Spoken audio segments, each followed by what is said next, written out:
to my Arabic brothers. It's Salam and Damu, the guys. You're going to entertain the crowd. I have to run all the way over there, and the first car's warming up. Run safe. That's what I'm going to say, Run man. safe. All the best to you. Thanks, Mike. Listen.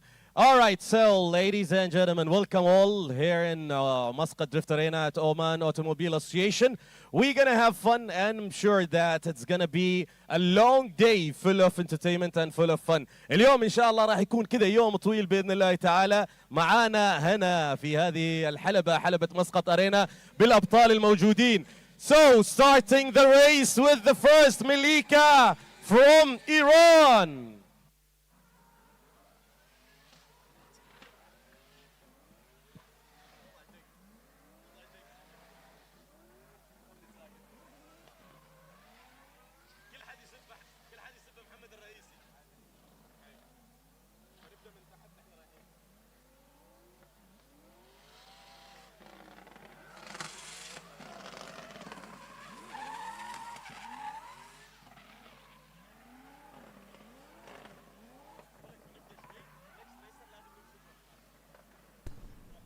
Well, they told me I had to be quick, but I didn't think it was that quick.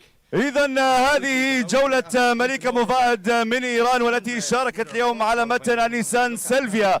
بالمناسبة معنا أول المتسابقين اليوم على هذا المسار لأنها كانت تواجه قبل قليل مشكلة ميكانيكية كانت تمنعها من تشغيل السيارة، ولكن من خلال الفريق الفني تم التعامل السريع مع المشكلة والاستعداد والدخول إلى المسار. أسعد الله المساء وأهلا وسهلا بكل من يتواجد معنا هنا في مسقط أرينا، وأيضا من يتابعنا مباشرة عبر البث المباشر. سالم، الحمد لله على السلامة دعموس. الله يسلمك يا أخي. ويلكم دعموس، أنت وصلت ما شاء الله على طول على جولة مليكة، فنرحب فيك ونرحب بالجمهور والحضور الكريم اليوم موجودين معانا على السباق. ولا خلينا ننتظر نشوف سالم البيماني بعد، يعني رئيس مارشال موجود. أحمد، طبعا بالمناسبة مليكة هي يعني من أوائل أو عندنا Okay, so we move back to the line for our next driver, which looks like it is Andreas Vasiliauskas from Lithuania, BMW E92. Lovely looking car. Let's see what Andreas can do on his first qualifying run. Andreas has been out here before in Oman, has been out for the last couple of years, but he is back on the grid. As we see the concentrated face, ready to go. Comes up from the start line, Marshall, and away we go. Vasiliauskas heading off for his first qualifying run.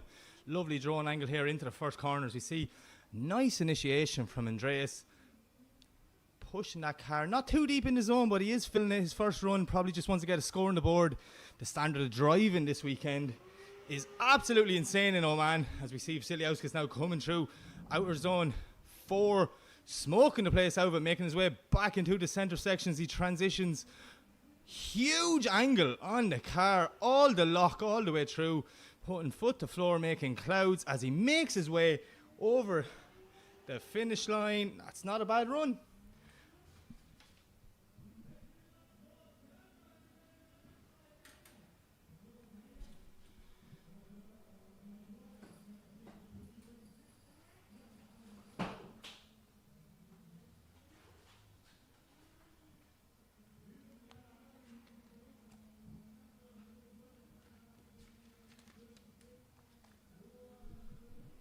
Just look at the replay there from Vasiliauskas. Look at the angle he carried into that corner. That was just insane. All the lock on that E92 BMW. So we get ready to head back to the line and see who's next. On paper, it should be another international driver. Yes, it is in a borrowed car. It is the one, the only Conor Shanahan. Conor Shanahan is your 2025 Drift Masters champion. That is not his usual GT86. He has borrowed a car. The car has come from the guys at NMK Performance. So let's see what Conor Shanahan can do. Only a couple of laps in this car earlier on today, but Conor, a well capable driver. We're very excited to see him here in Oman as he makes his way down. Nice initiation from Shanahan. Look at that, getting that back wheel right out to the line. filling the zone near perfect. Little dab of the brakes now as he comes through inside clip 2, flicks it back, transitions for the first time through inside clip 3. It's a very fast run from Conor Shanahan. Looks like he's driving his own car there. He's so comfortable as he fills that outer zone, making his way through the centre again. One more big snappy transition for Shanahan. Just held the car off the power for a split second there, got it where he needs, and then foot to floor. Such a well capable driver, and of course he's 2-time Drift Masters champion, so Conor is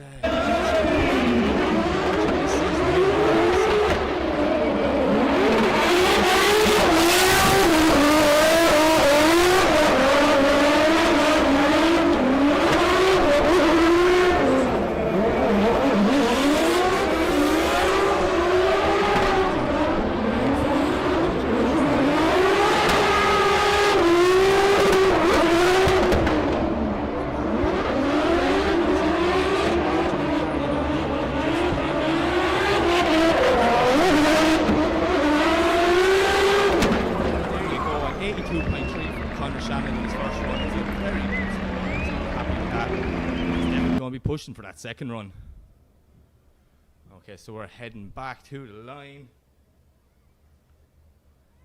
BMW M2 making it out, so it is Olski Holovana representing Ukraine. So let's see what Holovana can do. He looks excited, he looks pumped.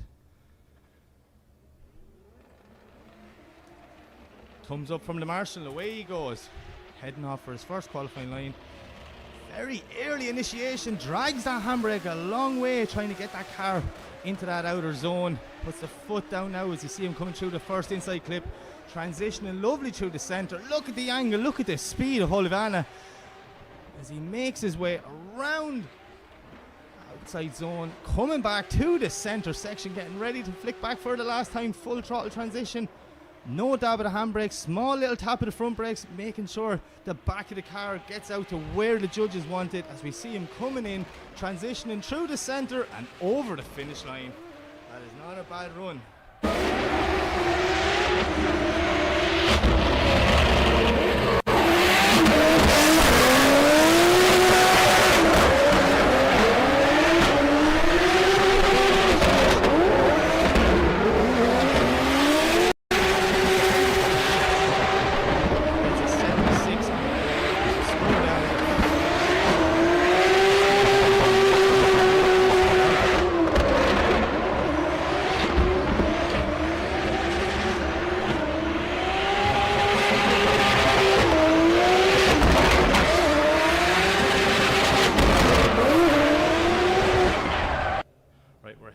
To the line as we see in the burnout box, it should be representing Hungary, Kevin Piscolti.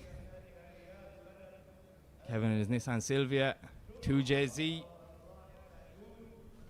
first time out in Oman, and I'm telling you now, a lot of people said to me this morning, watch this guy, he's one to watch, and it was worth watching in practice. Some of the runs he was putting down was crazy, so I'm excited to see what Kevin can do here on his first qualifying run. 800 brake horsepower in that Silvia 2JZ screaming. Look at the flames banging as he makes his way down.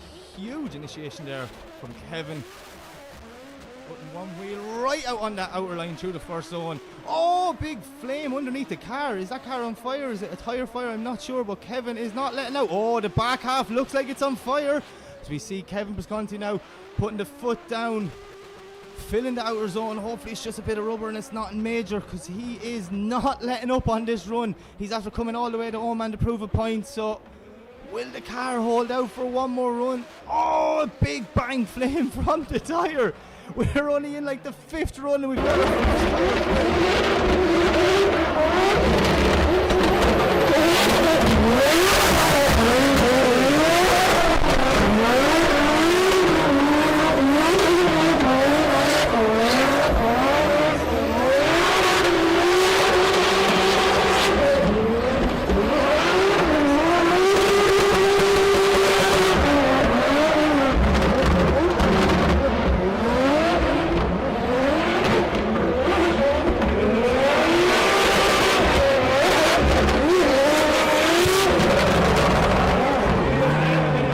just too early in the season for that.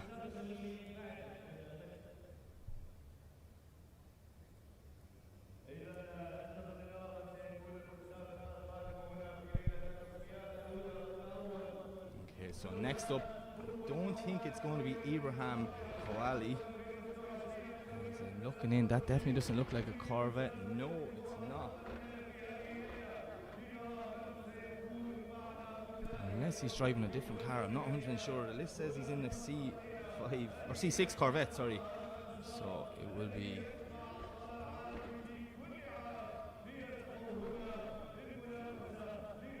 So I'm just getting mesmerised by all the lights, the drone shot over the burnout box.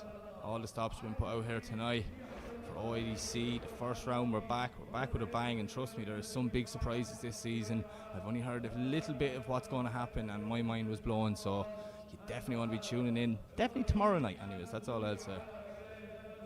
So it is Ibrahim. He is not in the Corvette, he's in an E46 BMW. So let's see what Ibrahim can do on his first run as he leaves the line. Same as his teammate Kevin. Look at the bangs and flames coming out the exhaust. All the anti-lag straight out the wastegate there underneath that BMW. Very shallow initiation, not really getting out to outer zone 1. Carrying big angle, dropping a wheel there. Oh, and over-rotating. Ibrahim just getting it all wrong from the start. Maybe nerves just getting the better of him. So he will have a lot of work to do on that second run. As I'm just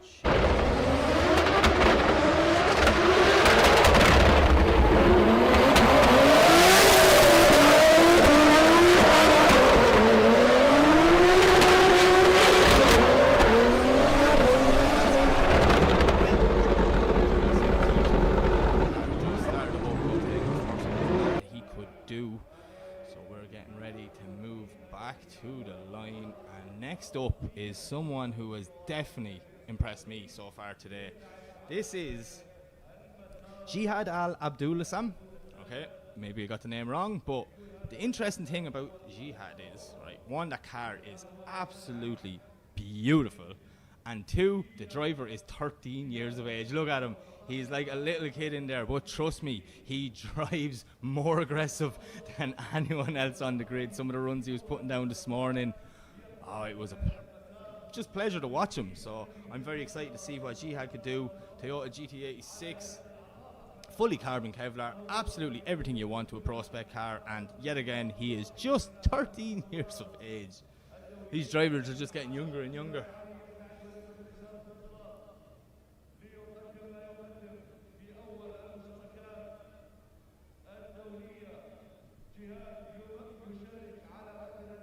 Let's see what Jihad can do on that first run.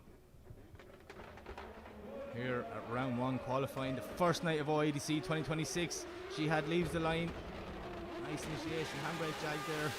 Just came on power a little bit too early, not getting all the way into that zone, but he does put a wheel in there as we see him now full throttle through the intersection. Little dab of the front brake there, making sure he got inside clip 3 as he pushes his way now all the way to outer zone 4. Just coming a little bit shy away. Maybe the nerves getting better of the young man. As we see him now coming through the centre section. Big handbrake drag there. Huge handbrake drag, trying to get that car out wide where he wants it. That is one of 2 decel zones on the track, but the judges said, you know, we want you to dab the handbrake, not drag it in.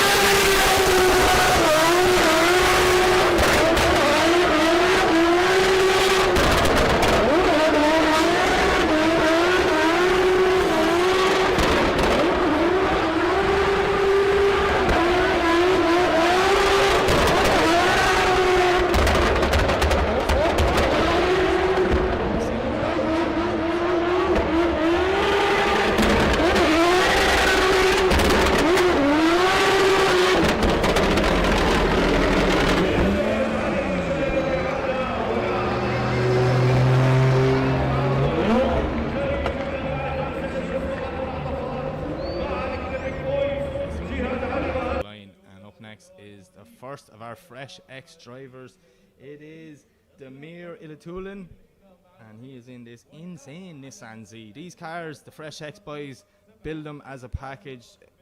I can't describe them. You need to see them in person. The work that goes into these cars is unbelievable. And yes, there is 3 of them in the paddock this weekend. As we see Demir, nice job there, filling out her zone 1, pushing that Z all the way through. Brand new car. Look at this. This build is absolutely insane. The work the Fresh X guys do, it's just a credit to them. Serious garage based in Dubai.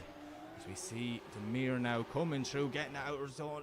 Very nice, big handbrake drive, trying to get the car where he wants. See him tapping the front brake, trying to get a little bit more angle on the car as he makes his way through the second last clip and pushing it over the line. Demir, not a bad job.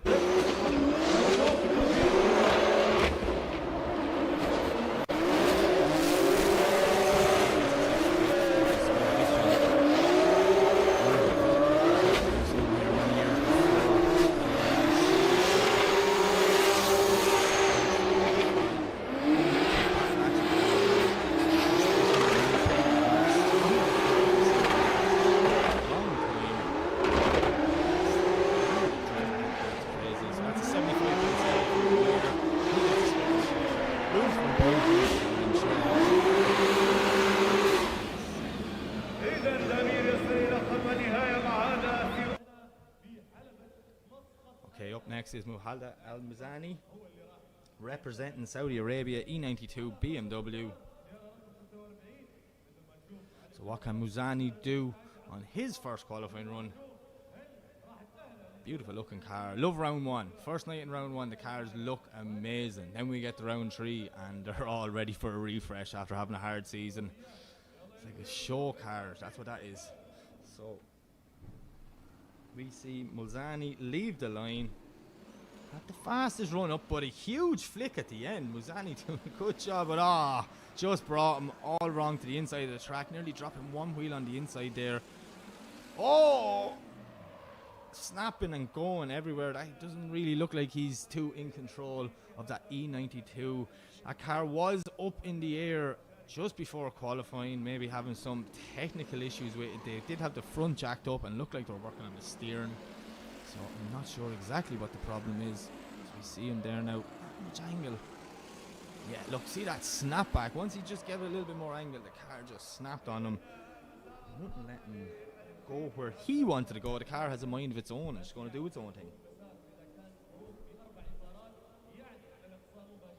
Okay, so up next, it is the second of our Shanahan brothers. It is the one, the only Jack Shanahan, making his OIDC debut here at round 1, 2026 season, and he is driving an S chassis. And look, if you're a Jack Shanahan fan, you know he's normally in the GT86 chassis. Jack was telling me yesterday he has not driven S chassis since 2018. Super excited. But this isn't just any S chassis. This is a James Dean built S chassis. You would have seen it here last year at OIDC, driven by Chris Brady. So let's see what can happen. Jack Shanahan fresh off a podium. The last round of Formula Drift this year, confidence booster, well capable driver, and I am excited to see this run. So we see Shanahan snapping huge angle, doing a nice job getting that S15 right wide, lifting a wheel through the inner clip. As we see Jack now putting the foot down, smoke everywhere, little tap of the front brakes just to correct the angle as he comes into the second outer zone, making his way through the inside section now. Filling zones absolutely near perfect as Shanahan as he comes through now. Look at that, carrying all the lock in that Sylvia, making his way through the center section. Last inside clip. That is a good run from Jack Shanahan. The Shanahan brothers have arrived in Oman, and I am excited to see what they're going to do this season. Seeing Jack back in an S chassis is just, it's nostalgic, that's all I'll say. Look at her lifting the wheel, coming through. What a car and what a driver.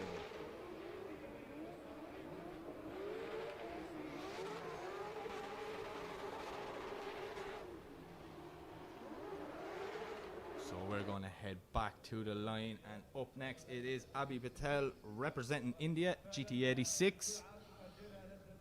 So let's see what Abhi can do on his first qualifying run here in Muscat as he leaves the line. Run 1, let's go. Oh, a wide initiation. which brought him to the centre of the track. GT86 really looking like he's playing ball as he picks up a cone there at the first inside clip. I'll be doing whatever he can now just to try and salvage this run, try and get a score on the board, and something that he can build on.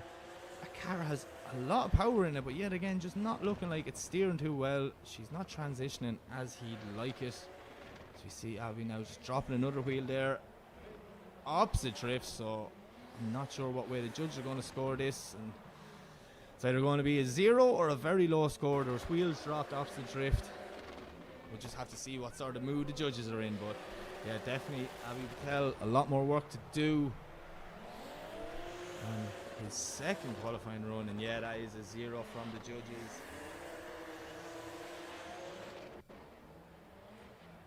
So we're going to head back through the line. Up next, it is another returning driver. He wasn't here last year. He was here the year before. Representing Sweden, it is Andreas Lilja in his beautiful, I mean beautiful, it is such a nice car. Mark IV Toyota Supra, 1,000 brake horsepower. He says to have it down on low boost for today, so let's see what he can do on his first qualifying run. 2JZ under the bonnet. It's a show car, this thing is. It really is well prepared car. So let's see what Andreas can do.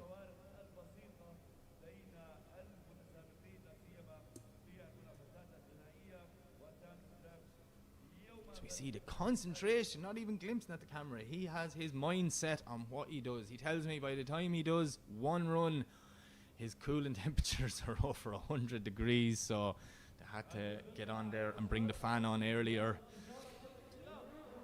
So hopefully the temperatures dropping this evening will help Andreas. So we see a nice initiation there, doing a good job getting that back wheel out wide, maybe just dropping one wheel towards the end of that zone as he comes through the first inner clip. Huge angles he's carrying through that centre section, putting the foot down now, smoking them rear tyres, trying to get that Supra as wide as he can. He comes back through the centre now one more time, getting ready to flick back for the next outer zone. Oh, just a little bit too early, not getting as deep in that zone as he would like. Andreas puts the front brakes on and gets it back to where he needs it and gets it over the line.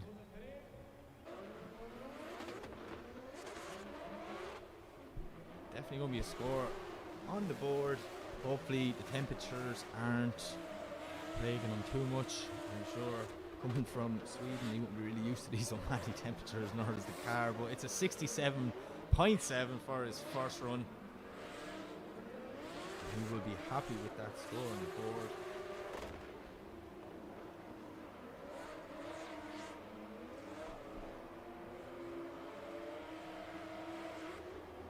We just watched the end of Andreas's qualifying run number 1. We head back to the line. And it's another driver representing Saudi Arabia. It is Moyad Al Muzani, Nissan Silvia. Big V8 under the hood of that S chassis. So what can Moyad do in his first run? So he leaves the line, S14, S15 front. Oh, misses a gear but gets it back in. Big handbrake drag as he didn't have the speed to push him out. Ends up on the inside of the first corner. Slightly getting a little bit wrong there on the first run. So you see him now, whoa, a big snappy fast transition just like the judges asked. He puts the foot down, has that V8 screaming around the next outer zone as we see him coming back to the centre section. Nice timid transition, not as snappy and quick as the last one, but does a nice job now as he comes around the second to last corner. 2 more inner clips to go. Ticking them boxes, doing exactly as the judges asked. Not a bad second half of the run, just unfortunate the first half. Missing that gear on the run up. You're going to see it here now in the pause. Well, now we go. Where he would have liked just that little bit more speed, just to push him out wider into that zone. It's not too long of a running the guys have here. They need every inch of it to gather the speed. But yeah, it's a 45.7 for Moyad. So he's a bit of improvement to do on the next run.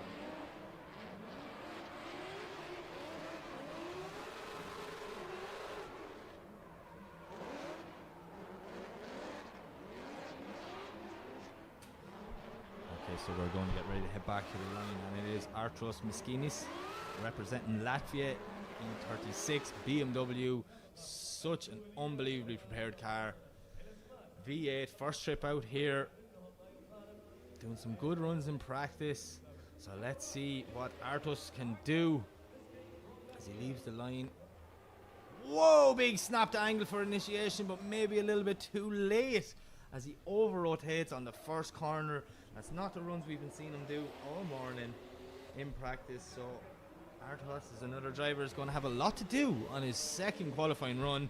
As we see, he's going to use this to feel out the grip levels on the track, try and get some data that him and the team can make a plan of what way they're going to approach the second qualifying run and try and get a place in battle action tomorrow night.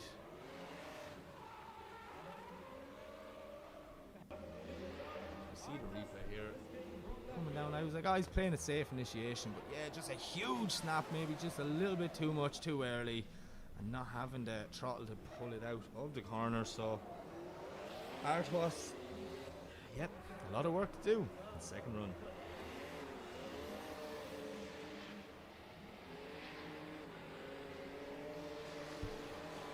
Yeah, that is a 0 as predicted. And we're going to head back, and it will be another Latvian driver up next. It is Alvas Letskinis in another E36 with a supercharger and a V8. And trust me, it's nice. It's as nicely built as the last E36 that was just on your screen. These Latvian drivers bringing some standard of cars to Oman this year. So let's see what Alvis can do. A little bit shallow on that first corner.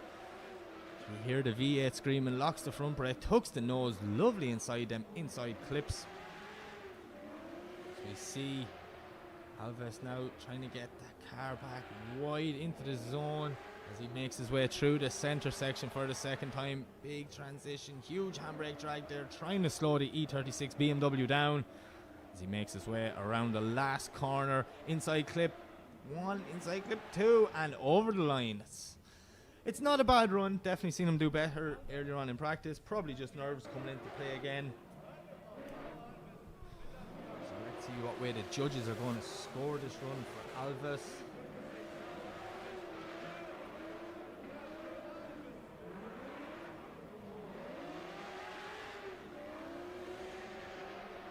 So it's a 59.3. He does have a score on the board. A lot of room for improvement, a few mistakes in different places, but him and the team will be analysing that run when they go back in to try and figure out where they can improve and get more points on that second run, because, you know, the higher the points you get in qualifying, the higher you go in the battle action tomorrow night. And everyone wants a space in that top 32, especially when there's over 60 drivers on the grid. So we move back to the line. This is an OIDC veteran, took a year out last year. He was sadly missed here. The kebab fighter is back. It's Edgar Kreuges in his beautifully prepared F22 BMW. Edgar's a well-capable driver, a new build this year. He bring it out to Oman. Oh, not getting as deep in that first outer zone as we hear the V8 screaming from that F22. 800 brake horsepower in this car. As you can see, Edgar's running as much of it as possible, smoking them rear tires off as he pushes his way nice and wide through the center section, transitioning again. Craig is doing a good job here in the kebab fighter. One or two little mistakes, not getting too deep in some of the outer zones, but it's a score on the board either way, with a little bit of room to improve. But Craig is definitely able to do it. We've seen him get podiums here before in OIDC, so I'm excited to see what he can do in his second run. Just a little bit shallow on that first corner. Judges will be penalising that. They said they want you nice and deep in that corner, especially in qualification tonight. Just Edgar's getting one or two wheels in zones, but not all the way, as our graphic glitched 100 times there. It was that fast. I didn't get to read Edgar's score. Hopefully it pops back up again.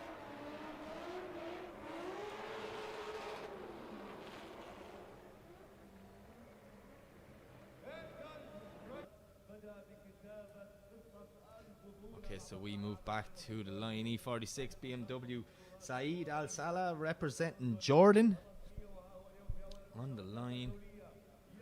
Let's see what Saeed can do on his first qualifying run.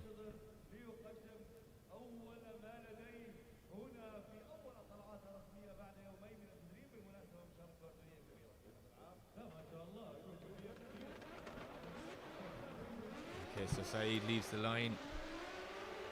Hear the Jay-Z screaming in that E46. Nice initiation. Not yet again, another driver gets deep at the start of the zone, but not filling it all the way. As we see him now transitioning on through the inside clips, lifting a leg there on the front as he makes his way just very shallow yet again of the second outer zone. And back in, big handbrake drag in the decel zone. As you see the body roll on that E46, just looking a little bit tricky to drive, but Saeed doing a good job connecting the dots, trying to put the best run together that he can. And let's see what way the judges are going to drive it. Sorry, not drive it, judge it. Mike's just writing information down here. I'm trying to talk at the same time, but my brain doesn't work that way, obviously.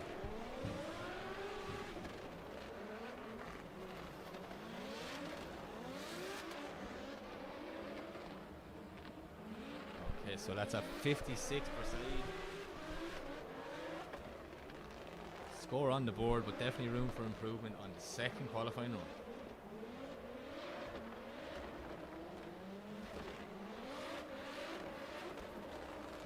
Okay, so up next, on paper, I don't like saying it just in case, you know, anything can happen, cars can break down. But we should have another Jordan driver, yes we do.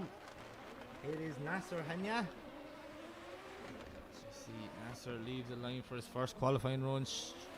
Not a big weight transfer, not getting too deep in that outer zone. This car has been in the air for a lot of the day. The guy's having a lot of issues, steering issues. I seen nearly the whole front end off that car.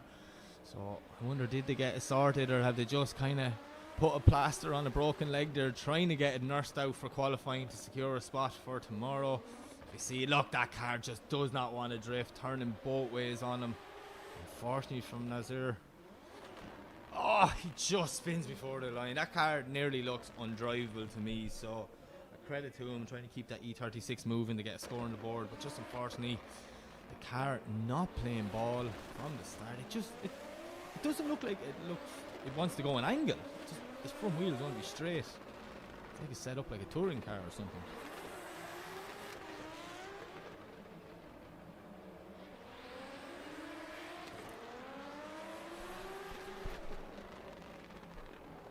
See the end of Nasser's qualifying run. Yeah, that corner there is where it all goes wrong. The car looks like it's fighting the driver. He's just trying to nurse it over the line, but it's just too little too late, unfortunately. So we're heading back to the line. And we have another driver representing Jordan. Anas Al-Helo leaves the line, BMW.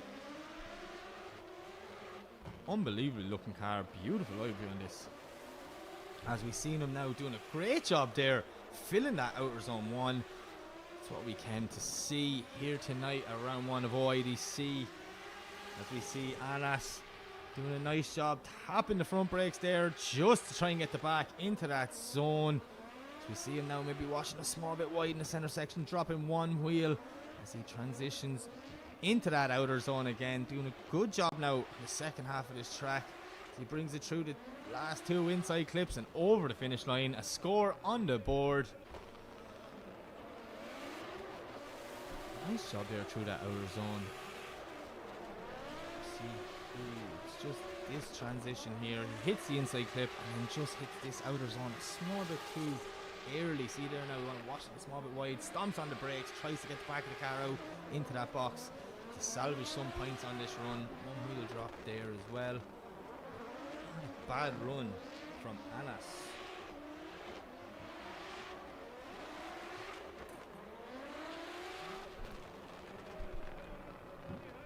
Okay, so we're going to head back to the line, and it is another female driver joining the grid this year representing Ireland. It is Adrienne Wheatley, 2JZ, PS13. 904.5 brake horsepower, and she definitely informed me that the 0.5 is very important to mention that, so I did. Adrienne was out here last year supporting her teammate Alan O'Loughlin, fell in love with the place and then got the opportunity to join the grid this year, and she is a woman on a mission. Some brilliant runs in qualifying. Hopefully nerves stay out of that car for this run, and we see Adrienne putting down a nice run as she flicks it in, stomping on the front brake, gets that wheel into the outer zone.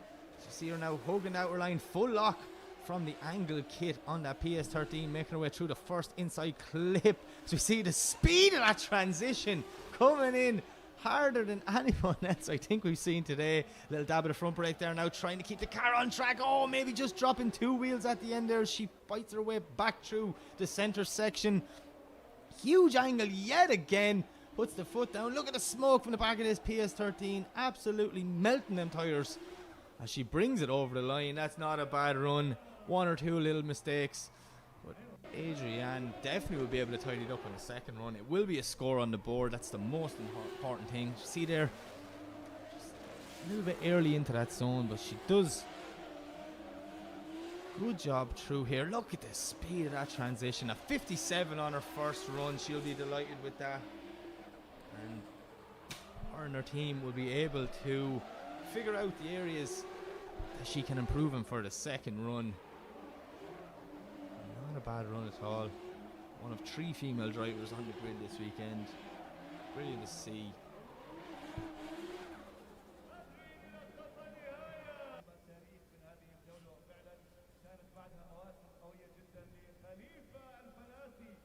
Okay, we're heading back to the line. It is the young man, Khalifa Alpha Hassi. Well, we've a 13-year-old in the grid, so Khalifa's 17, so I can't call him that anymore. 800 brake horsepower in this 180SX V8. Huge angle from the young man from the UAE, throwing it in, using all the lock in that first corner to slow down that car. Khalifa doing a great job now as he flicks back, lining up for outer zone 3, doing a great job. Not as deep as we like to see, but the smoke coming out of that car. The 180SX being pushed to the limits here today. You see him now putting the foot down.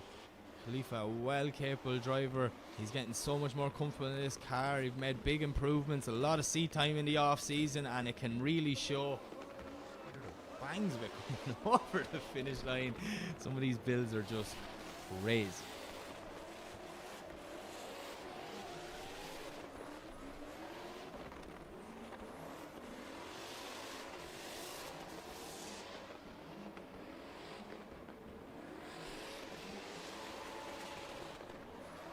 Just looking at Khalifa's replay here now. Loads of room for improvement. But he gets a score on the board, 77.3. He'll be happy with that. As we head back to the line, I can hear the screams of this beautiful A90 Toyota Supra, piloted by Youssef Bahwart from Saudi Arabia. This car, it's nearly like a dream build.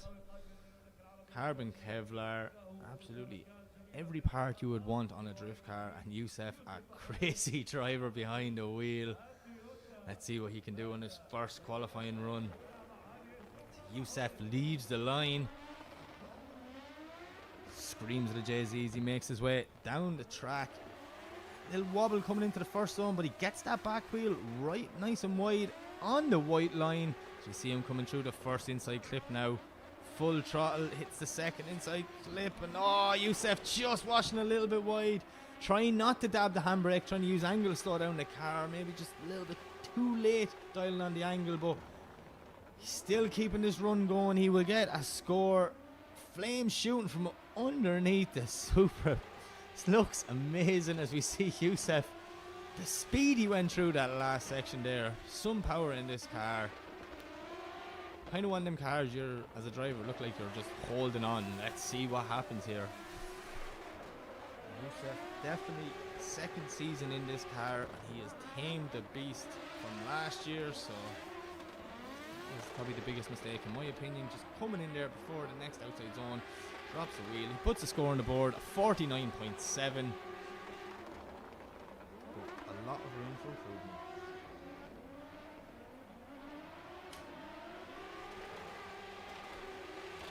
Okay, so you see the end of Youssef's run. We get ready to head back to the line, and up next it should be the C6 Corvette. It is of Hussein Mislani representing Lebanon.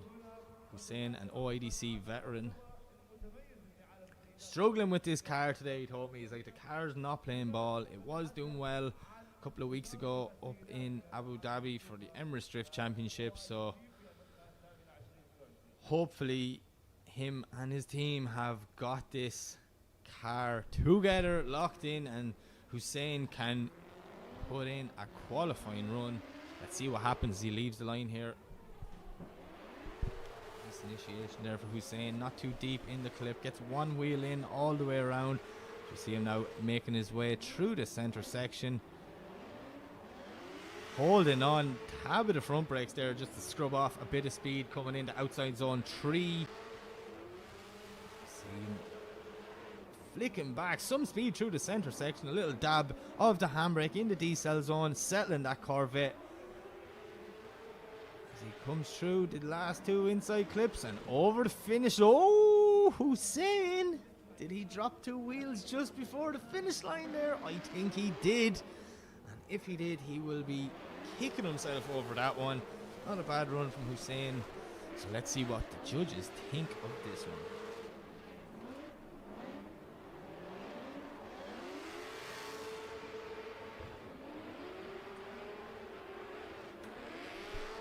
So it's a 62. So I'm interested to see what happened here. 62 in his first run. It's not a bad score. Gets a score on the board for Hussein. Little confidence booster for himself, but he'll be watching back and this going, ooh, I need to tighten it up there because you definitely lost a few points just at that last section. Okay, so we're back on the line, and no, it is not Nazar or Harbali. It is Victor Jansu representing Sweden, one half of the Swedish Drift Brothers. Victor in the borrowed car from Nazar. His two boys are good friends. Nazar said, come on out and drive it. Victor told me, I don't even know what I'm doing here. The last time I drifted was this car at round 1 of OIDC last year. He's only doing round 1 this year. He's here for a bit of fun. So let's see what Victor can do. Nice initiation there. Coming through the V8 screaming of Nazar Harbali's spare car, his old 350Z, his old reliable car. Victor doing a nice job now in that outside zone as he makes his way into next section. Transition, dab of the handbrake, settles the 350 down, puts the foot to floor, front brakes lit up nearly all the way around that corner as he smokes them rear tyres out of it and brings it over the line. Not bad for a lad. Up. Did he hit the wall? I don't know. I may stand up to see. He's driving away anyway, so if he did hit it, it was just a little bit of contact. But yeah, not too bad for a lad that hasn't drove in a year. So let's see what way the judges will score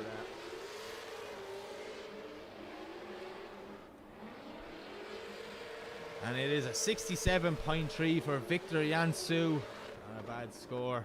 So we'll see what Victor will be able to do later on his second qualifying run.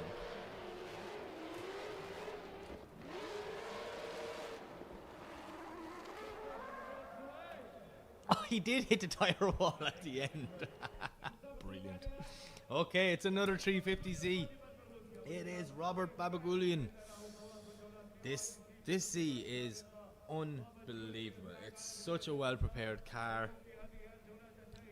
Robert, another OIDC veteran. Let's see what he can do. We just wait for the marshals just to tidy up a few cones there after Victor.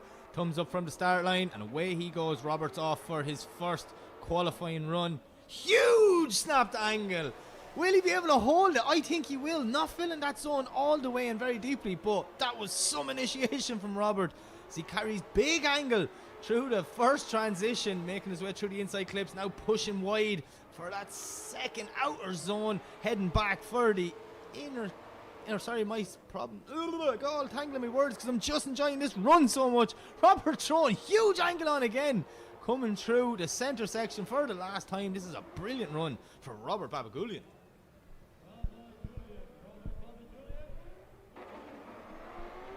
Watch this initiation. This is what I'm excited for. Bang! Nearly full 90 into the corner. Did a great job to stop that car from over-rotating. Definitely a score on the board for Robert.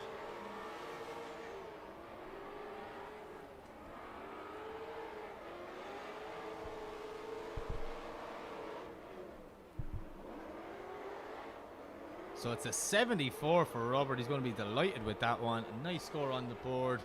He knows where he can push harder now for the second run later tonight in qualifying here at round 1 of OIDC. Okay, up next it is the man, the legend that is Ahmed Daham in the GR86, a B58 under the bonnet, pushing over 800 brake horsepower on low boost. Daham, just a drift legend in the Middle East, such a nice guy, and one of the nicest prepared cars on the grid, doing some good runs this morning. So let's see what he can do in this GR86.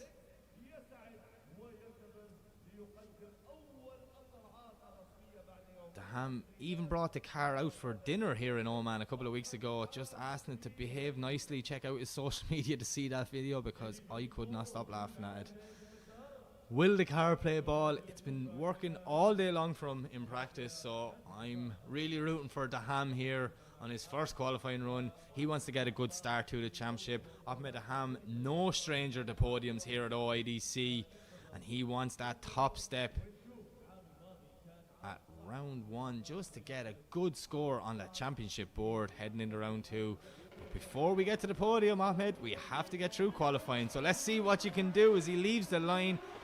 Nice run up, throwing it in, huge angle there, stomping on the front brakes, getting the back of the car exactly where he needs to through that outer zone as he tucks the nose in for the inside clip, in for the inside clip again, on the front brakes, lining it up, pushing that car as far as he can. How beautiful is this GR86? Look, drifting around the Muscat Drift Arena here as he transitions back. Listen to the screams of that B58 from Ahmed Daham. Coming through the centre section again, ticking off the last inside clip and over the line. Bringing that car out for dinner definitely worked, because it's playing ball tonight here in Muscat. Lovely run from Daham, and he is going to be pumped on that one, putting himself probably fairly high in the order so far, and definitely a good confidence booster heading into the second qualifying run later tonight.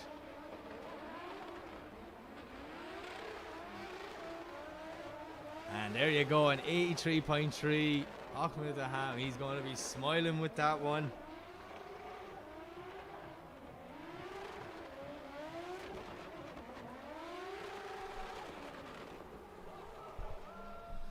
Okay, we head back to the line, and it is the crazy S15 of Salam Salaf. Salam had a look around this car with him this morning. It blows my mind. Yeah, you can see by the bonnet what's going on. So this car has an LS7 7-litre V8 twin turbo with 2 turbos that are about the size of my head, and all of the anti-lag, pushing over 800 brake horsepower on low boost. And Salam doing a great job there. Look at this, filling that outer zone near perfect, putting the back wheel right on that white line, exactly what the judges want to see as he smokes the centre section through, tucking in for the first inside clip. Can he keep that wheel on track? He does a good job there. Flames shooting from the bonnet on both sides. So we see Salam now making his way through the centre section. This is a brilliant run so far. So he transitions now, heading out for the last big outer zone, filling it all the way around. The judges are going to like this one. One more transition, one more inner clip as he brings it over the line. That's what we came here to see. Some good runs starting to come in now, representing Kuwait. Salam Al-Sarf. Yes, definitely. Looking around it, I was like, what's going on with this? He's like, oh, it's an LS7, but it's all dressed up, and I've done this, and I've built that, and then I put 2 huge turbos on it, and nitrous, and massive amount of anti-lag, and just, when you come from where I come from, things like that will blow your mind. An 85.3 on his first run, and he's going to be delighted with that. And I'm excited to see his second run, because that's a good confidence booster, so he'll be able to push hard on that second run and see what he will be able to do. Okay, so we're heading back to the line in the IS300. Representing the UAE, it's Ali Shohani. His car, all I say about every time it's on track, this is all of the anti-lag. Not anti-lag, all of the anti-lag. Pop and bang central. Ali putting down some nice runs in practice. Good job earlier on today, so let's see how he goes on his first qualifying run. Throws it in. Screams of this LS300. Sorry, my apologies, IS300. So you see Ali now Just kicking the life of the clutch there, trying to get that car through the centre section. Looking like maybe he's down on a small bit of power than usual. I'm not sure what's going on, if there's some mechanical gremlins. But Ali doing a great job now, making his way through the centre section. Huge bang from the wastegate underneath the car there. Sounds amazing. My window shook right in front of me from it. We see him now just really look like he's struggling for speed more than grip. Leave the car a bit too loose. I'm not 100% sure. Definitely seen faster runs out of Ali today, but look, he did connect the dots, dropped a few wheels in places, but will be a score on the board for Ali Shawani.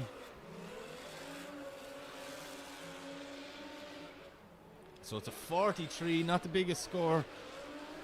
A lot of room for improvement, so hopefully him and the team can get that together. He's got a great team behind him in the pits looking after this car.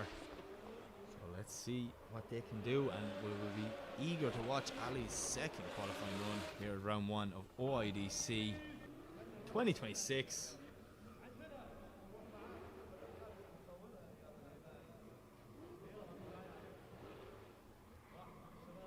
Okay, so I do see a yellow car in the burnout box. It should be on paper Woka Saud representing Oman, E46 BMW. So let's see what Wokas can do. Wokas previous years has been in a Mustang, jumping out with that chassis, hopping in the old faithful BMW. And let's see, was that decision a good one? Most people would say yes. But it's all down to personal opinion. So let's see. See our marshal just talking to Wokas.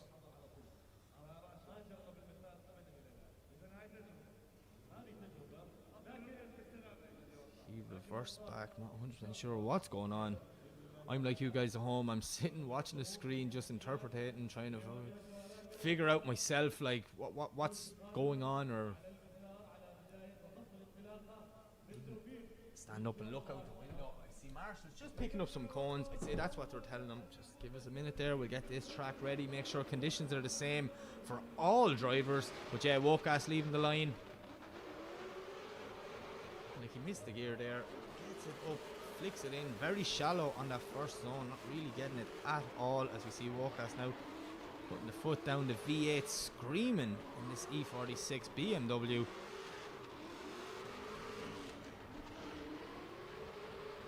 Wokas missing that zone completely, sounding like maybe he's out geared or not the right gear ratio, I'm not 100% sure, but just getting it all wrong in the center section there, so that will be a 0. He's going to use the rest of this run just to try and fill it out, get some information he can bring back to him and his team and go, right, we need more grip, we need less grip, we can do this. Sounds like he's out geared to me, but that's just going off a sound of a car on the track. So yeah, it'd probably be a 0 for Wokas.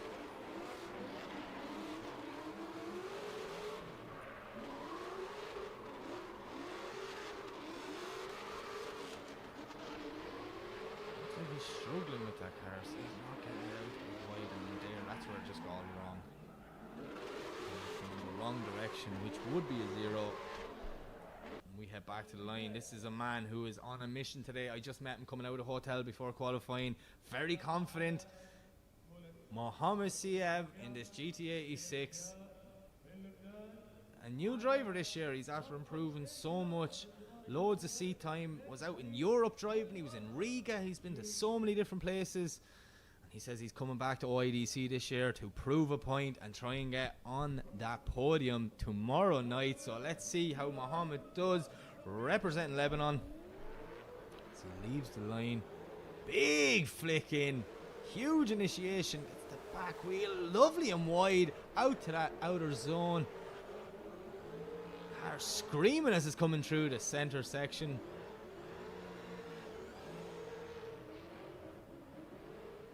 Nice job here from Mohammed, filling that zone perfect. I'm nearly watching this as a fan, not as a commentator. Really enjoying this run. Huge flame out the side exhaust. As we see him now doing a nice job, back wheel right out to the line as he comes through the center section, hits the last 2 inside clips and over the finish line. Not a bad run, it's a very fast run as well. Let's see what way the judges are going to score Mohammed. GT86.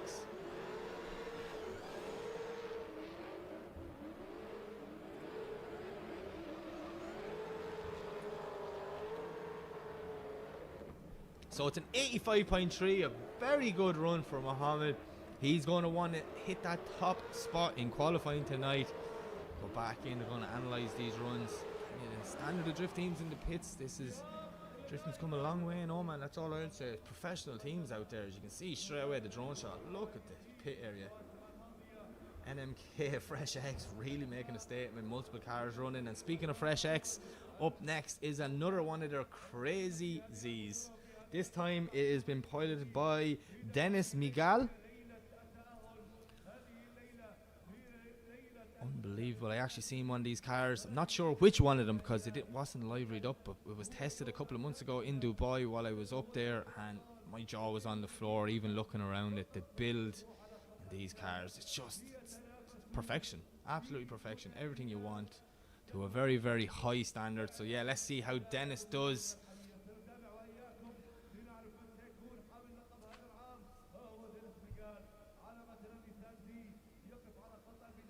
Really liking the colour scheme. They all look the same, but they have their own little different flares, just to give them a little bit of a personal identity for the driver, so everyone's not in the exact same car. But Dennis gets the thumbs up from the start line, Marshall, and away he goes for his first qualifying run of the 2026 season. He gets screaming down. You see Dennis now doing a nice job there, filling out her zone 1. Pushing through the first inside clip.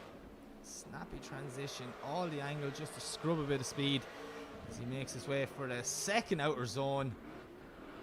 Nice job here so far from Dennis Miguel. As he comes through this intersection, very fast transition, dab of the handbrake just as the judges asked to scrub off a bit of speed. Doing a nice job now as he taps the front brakes, lines it up for the second last inside clip, through the last inside clip and over the finish line.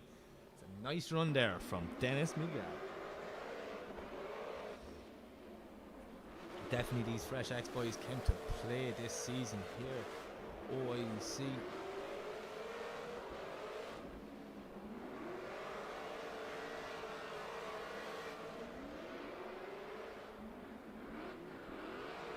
So Dennis getting a 75 on his first run. Nice score, a good starting base for him. Definitely be pushing hard to try to get up higher in that qualifying order by the end of tonight. So we're going to head back to the line, and up next it is the man so good they named him twice. S14 driven by Ramzi Ahmed Ramzi, representing Egypt. Ramzi 2JZ 800 brake plus. I went around this morning asking drivers what's your power.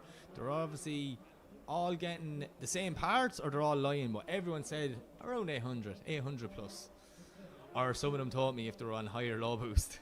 But yeah, Ramzi in the burnout box representing Egypt, such a nice guy. Let's see what he can do on his first qualifying run here. So we see him scrubbing in the front tires, putting some heat into the rear, pushing off that rubber you pick up just driving on and off the track. How cool of a shot is that? The big OIDC 2026 light up sign, Ramzi driving underneath it. Beautiful S14. I'm excited to see what the Egyptian driver can do here.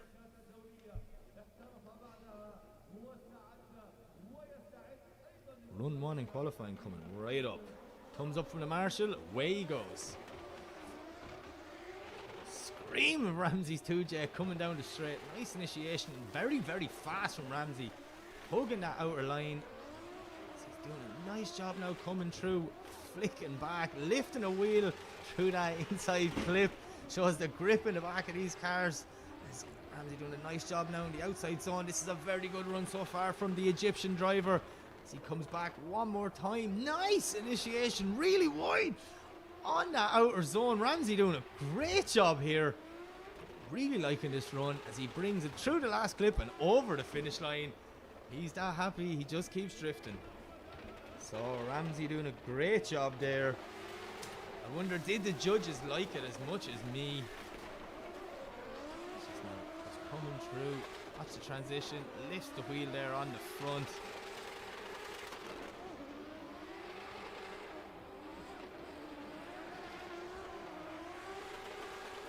And that's a 72 for Ramsey. He's going to be delighted with that one. Score on the board for the first run. As we get ready to head back to the line.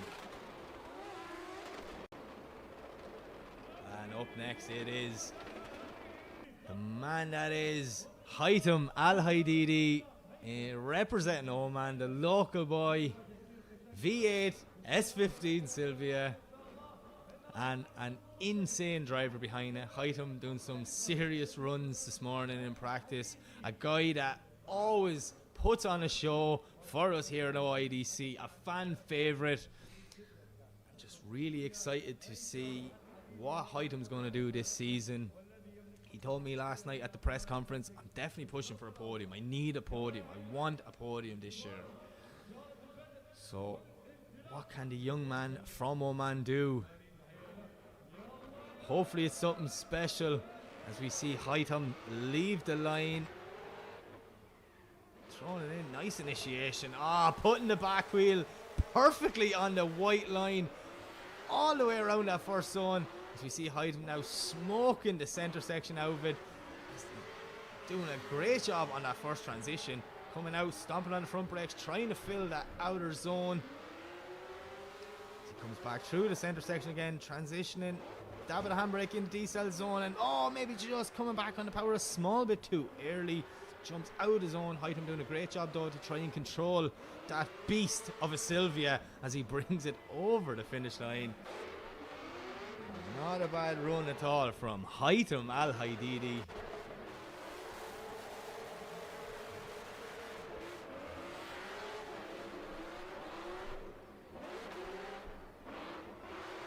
Yet again, I'm gone silent here because I'm just watching this as a fan. I'm not a commentator, I'm just an excited drift fan with a microphone. That's all I am. Haitham Al Haididi, a masterclass there. Just there, he maybe came on the power a little bit too much. See the jump out. 77.3 though is not a bad score for Haitham. So he knows where the room, where he can improve for his second run. But we're going to head back to the line. And up next, it is Karim Rashid, representing Egypt. This is Ramsey's cousin, E46. Absolutely beautifully prepared car. Karim has two of these cars and brought both of them here today, so let's see what he can do on his first qualifying run. Putting that back wheel lovely and wide on that outer zone. So we see him making his way through the first inner clip, carrying huge angle in that E46. As the cameraman just loses him, we get him back on our screen, flicks back, doing a nice job in that outer zone, pushing his way through the centre section for the second time. And as we transition through the decel zone, little dab of the handbrake settles the car, puts it nice and wide. Yet again, this is going to be a high scoring run from Karim as he brings it over the finish line.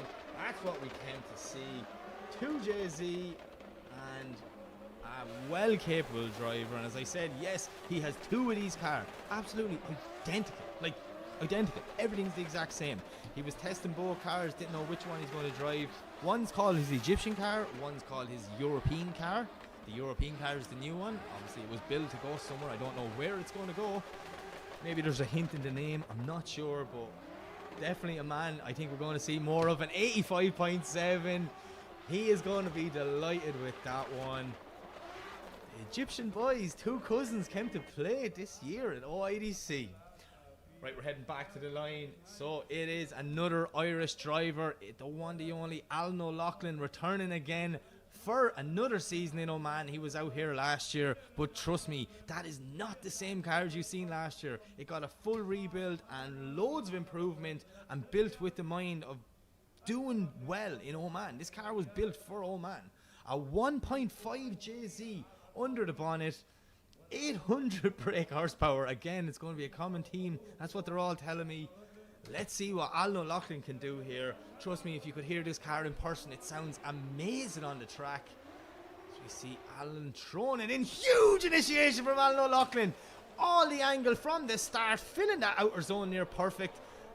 O'Loughlin doing a great job now as he comes through, carrying big angle again through the second inside clip, pushing out wide on the front brakes, not getting deep into that outer zone, but drops a wheel at the end. Oh, Alan maybe just getting a small bit wrong in that transition, carrying too much speed and not scrubbing off enough in time, but he does a great job now in the last outer zone, filling it lovely, hits the second last inside clip perfectly and over the line. Ah, Alan O'Loughlin, that initiation got me going, then you broke me heart on the second one. Look at that, near 90 coming into the first corner. That's what we want to see. The cool side of drifting. This beautiful 180 SX. Alan doing a nice job here. But here, look, trying to carry all the speed, not scrubbing off too much. But yeah, just missing the start of that zone and dropping wheels at the end. It's a 58.7. He would have lost points for that section, but let's see what Alan can do to improve on his next qualifying run. Right, up next it is Riyad Al Masabi representing Oman in his Nissan 370Z, if I'm correct, looking at the headlights. Another guy, V8. What power is it? He says it's over 800, and you know what? I believe him. Riyad jumping out of the Mark IV Superette that he's previously done OIDC in, and in this new car, and I think it might have been a good decision, or did I just jinx him there? You see him focusing in on that camera. The V8 absolutely screaming as he comes through the centre section. Riyad doing a great job. These Omani drivers really pushing, trying to keep up with all the international guests, as we see Riyad now doing a nice job coming through the centre section again as he flicks back one more time. Jump there as he's on and off the handbrake. The power in that car, it just wants to go. And Riyad doing a nice job, maybe just dropping one wheel at the second last inside clip or a half a wheel, but not a bad run from Riyad. He's going to be happy with that. Another car just before qualifying, they were working on the steering, not 100% sure what happened or why. It seemed to be going well in practice, but obviously the driver knows more than the guy just walking around looking at it. So Riyad, yeah, not deep into the start of that outer zone there. The guy's scrubbing off a bit too much speed coming through the centre section for the first time, but yeah, did a great job of getting it back on. A 63.3. He has the score on the board. Let's see how he gets on later tonight in his second qualifying run. Okay, up next it is Daniel Maximoff in this insane Nissan Silvia. This thing was a beast last year. It actually looked like it was undrivable. Over 1,000 brake horsepower. I was chatting to Daniel last night in the hotel. I said, what improvements have you done to the car? He says it's NA. I took off the supercharger, it's down on power, and now it's more drivable. So obviously Daniel figuring out, you know what, maybe too much power is just spinning the wheels and going nowhere. And in my opinion, from what I seen this morning, it's been a good call. So we see urban cars on the side, beautiful. Him and Robert, their car looks amazing. I love that purple and orange design. So yeah, rooting for Daniel here. What's he going to do to try and get a good start to this OIDC season? So we're just waiting on a few cones we picked up. I see Marshall's just running all around. There we go, thumbs up from our start line, Marshall, and away Daniel goes. Huge initiation. Listen to the V8 screaming that car, not getting deep in that first outer zone. Daniel puts the foot down. That car is just taking off, lifting the leg, coming through that first transition and that inside clip. As we see Daniel now, oh, maybe too concentrated on speed and not line, not getting where he should be getting or asked to be going. Still Daniel doing a nice job though, keeping it fast and fluid. And there's the commentator's curse. He just drops two wheels, very unfortunate. Keeps it going, tucks the last inside clip in and over the finish line. So we'll see how the judges will score this one for Daniel Maximoff.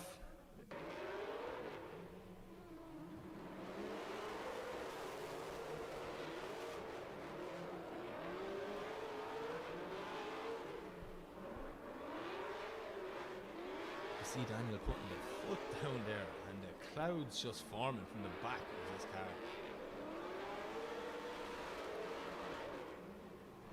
So 37.7, judges not liking that one. Very shallow and missing clips, dropping wheels. A lot of work for Daniel to do on his second run.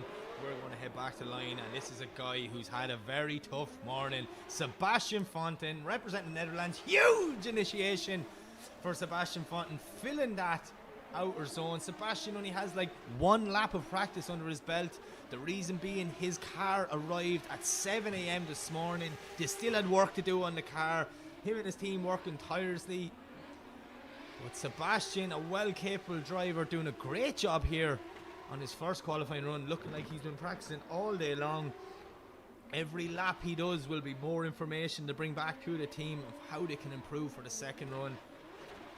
The container with the Dutch cars of Sebastian and Clint Van Hout only turned up at 7 a.m. this morning, so it was a big push for all the guys. Delighted to see the cars arrived and they met qualifying. Sebastian, a fan favourite here in Oman, one of the most stylish drivers you will ever meet.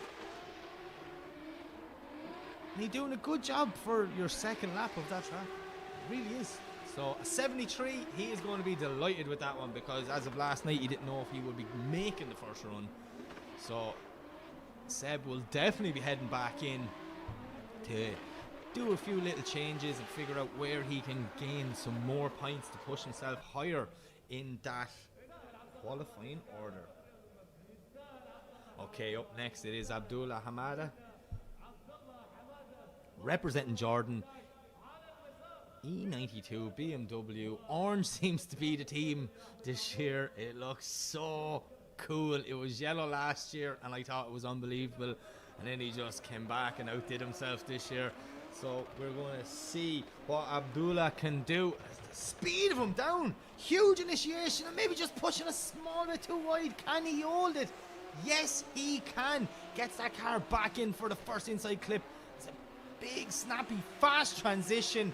Doing a nice job getting out lovely and wide to the second outer zone as he brings it out now. Doing a nice job again, flicking back into the last outside zone. Nice. Abdullah doing a good job here, smoking them rear tires out of it as he brings it through the last zone and over the finish line. That was a very fast run from Abdullah. Just that probably be the biggest mistake there. Maybe come in a little bit too hot or initiate a little bit too late. I'm not sure, but he did very well to hold it and get it back online by the end of that first corner. So yeah, a 75 from Abdullah. He's going to be delighted with that one.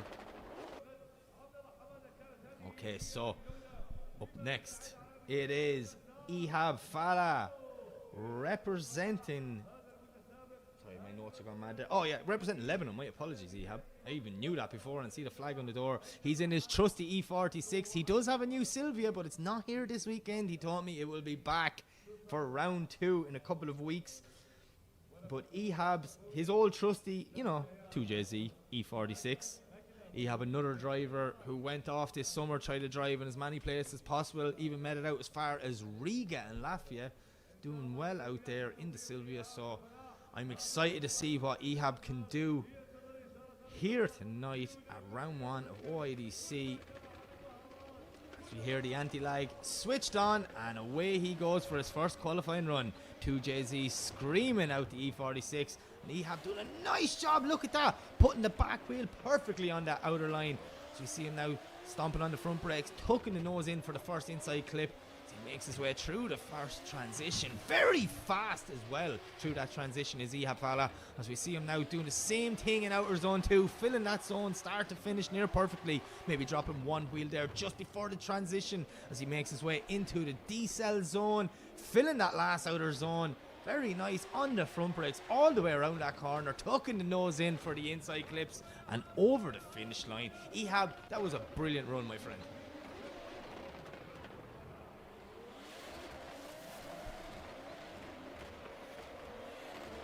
Watch Ehab's replay here.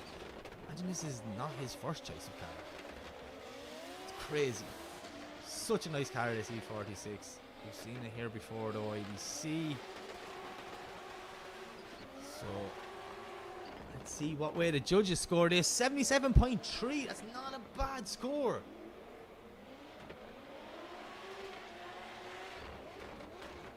We see Ehab bring it over the line. We're heading back to the start line, and up next it is Ali Al-Bushi. The Omani driver Lalu is back.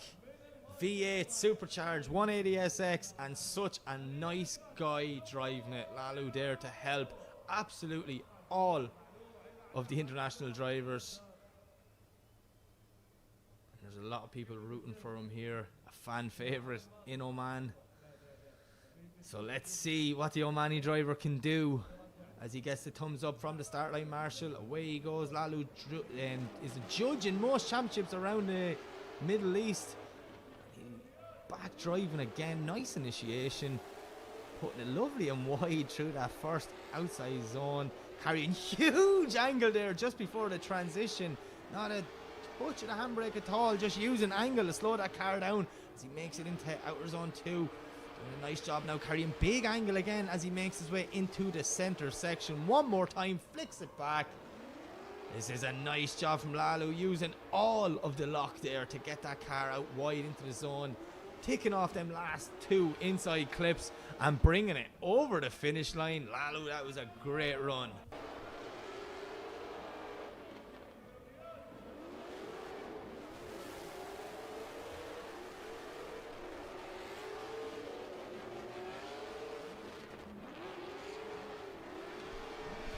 Enjoying watching this replay here from Lalu. Angle he's carried in places, that's just some commitment. Obviously having the power to push the throttle straight through. And 84.3 for Lalu. He is up there in the order. He's going to be happy with that one. Yeah, these Omani drivers have really stepped their game up this year. I am so excited to see where this season brings us, as he's hands straight out the window waving to the fans. And we're going back to the line, and up next it is another fresh XZ. These things are so fresh, just so fresh, trust me. This time it has been piloted by Anatoly Sherbak, and Anatoly was over here last year with the time up guys. He's jumped on the Fresh X team this year. He's got a car to drive. So we see him there now scrubbing them front tyres. Get as much heat into it. You want that commitment in the front tyres. When you initiate, that's a very fast run in. Maybe it doesn't look like it on live stream, but trust me, I stood down at clip 1 this morning, and the speed they were coming towards you, just absolutely insane if you ask me. But yeah, Anatoly making his way to the start line. A burnout raspy, and another these like I'm just falling in love with them. I really am. You can get them, you know. That's what they do. They build them custom for you. Maybe a little bit outside my budget, but I would love one. But yeah, let's see what Anatoly can do here.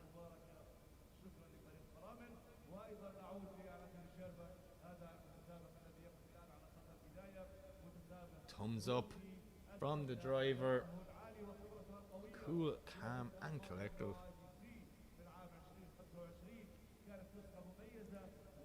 See the drone hovering behind him there, ready to go. Absolutely everything pulled out this year for OIDC. The 2026 season's the 8th year of drifting, international drifting in Oman. It's crazy. It could be just the best year yet. But yeah, Anatoly leaves the line. Flames shooting out the back of that Z. V8 screaming. Not too deep through the start of that zone, but he does a good job by the end of it as he stomps on the front brakes, tucks the nose in for the inner clip. Transitioning now for the first time, hits the second inside clip, and listen to that car screaming as he makes his way through the second outer zone, working his way back through the center section again, flicks it back for the third outer zone. This is a nice run so far. So you see him coming through the center section, hitting them inside clips and bringing it over the line. Anatoly Sherbak doing a great job there in the Fresh X.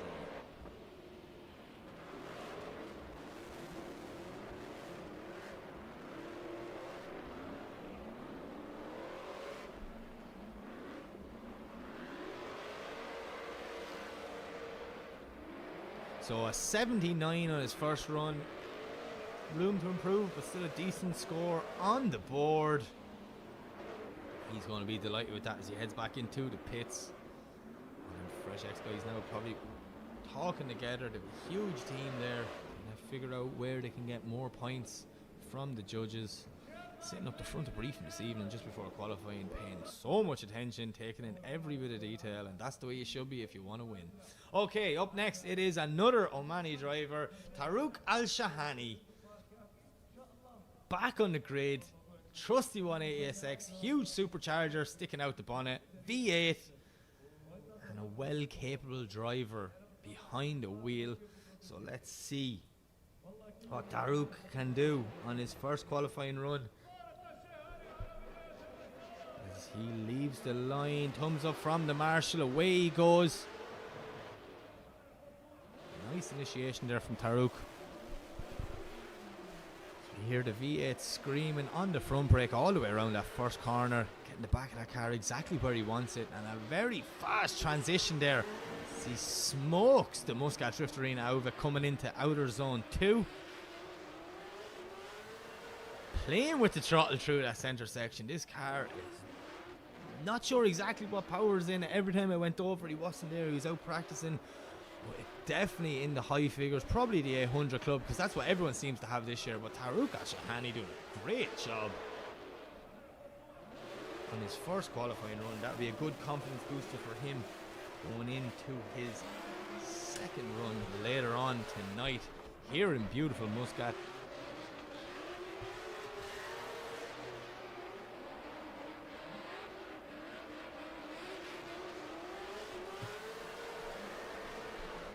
So yeah, 84.3 from Tarouk Al-Shahani. The judges liking that run as well. He's going to be pumped. Excited to see what he can do with such a good run now. You know, he can go a bit wild on the second one, push a little bit harder. And that's where Tarouk Al-Shahani comes alive, when he's pushing hard, and especially in the chase position. So hopefully we see him in battle action tomorrow night. But with a score like that, I don't know how. But it's early days yet. Not going to say anything. All these drivers have to go again, and we still have about 5 drivers to go. Up next, it's another man who had a busy morning, Clint Van Oort from the Netherlands. This car in a container with Sebastian's arrived at 7 o'clock this morning. Clint, the guys, put it this way, in practice it didn't even have stickers on it this morning. That's how much work they had to do with it. So Clinto, OIDC veteran, his 5th year in a row out here in Oman. So let's see what the Dutch driver can do on his first qualifying run. 2JZ screaming into Sylvia S14 as he makes his way down. Lovely initiation from Clint, putting that back wheel perfectly on that outer line as he comes through the first inside clip. On the front brakes all the time, smoking in rear tyres, doing a nice job getting it nice and wide, filling that outer zone too. Clint told me he only had 3 laps in practice this morning, and he looks like a man that's been driving all day, if you ask me. Doing a great job. Big handbrake drag there to slow the car down. Getting them back wheels nice and wide in that outer zone. And bringing it through the centre section one more time and over the line. Yet again, another man that did not know last night if he would have a car for qualifying. So just delighted to get out there and put on a show for the fans here in attendance and all you watching at home. But Clint Van Oort definitely came to play, as he said, back in his trusty Sylvia. So we're just enjoying it. Yeah, a lot of left foot braking there for Clint.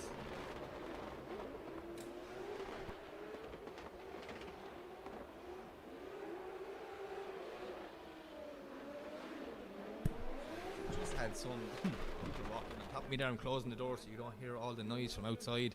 But yeah, brilliant run from Clint Van Oort, so he's going to be happy with that. Right, we're back on the line, and it is the man that always does something crazy, Nazar Arhar Valley, representing El Salvador, 370Z V8, just insane, 750 to around 800 brake horsepower. He wouldn't tell me, kind of smirked and he walked away.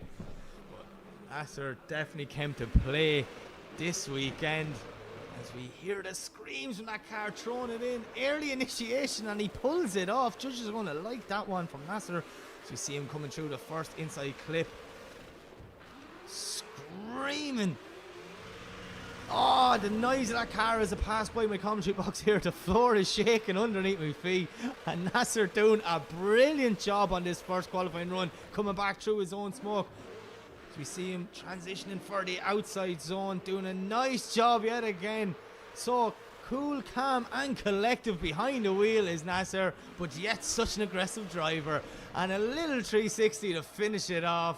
He's happy with that one. The fans in attendance are going insane. What a run from Nasser.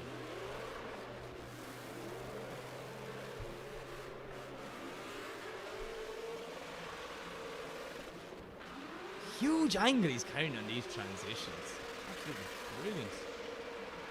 Driving from the young man from El Salvador. And 87.3. He is going to be pumped with that one. And it puts him in a good place going into the second half of qualifying tonight.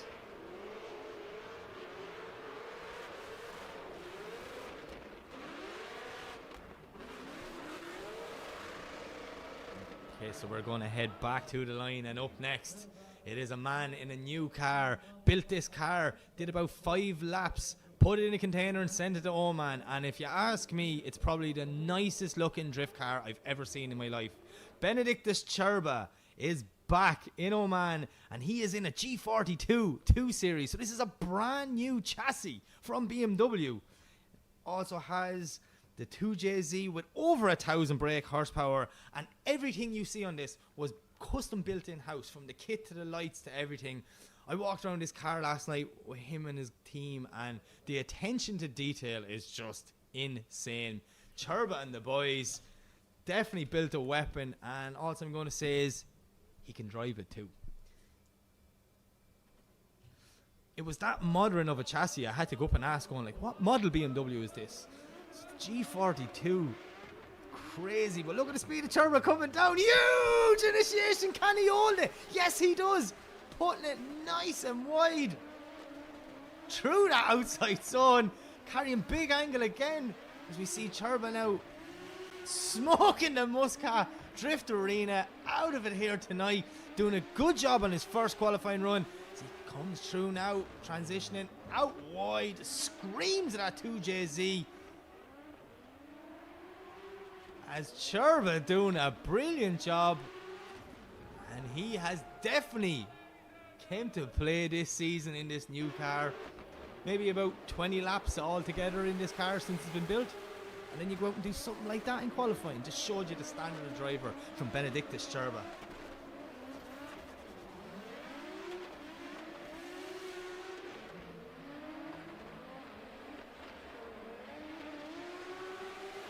So yeah, an 88.3 from Cherba. That is insane driving.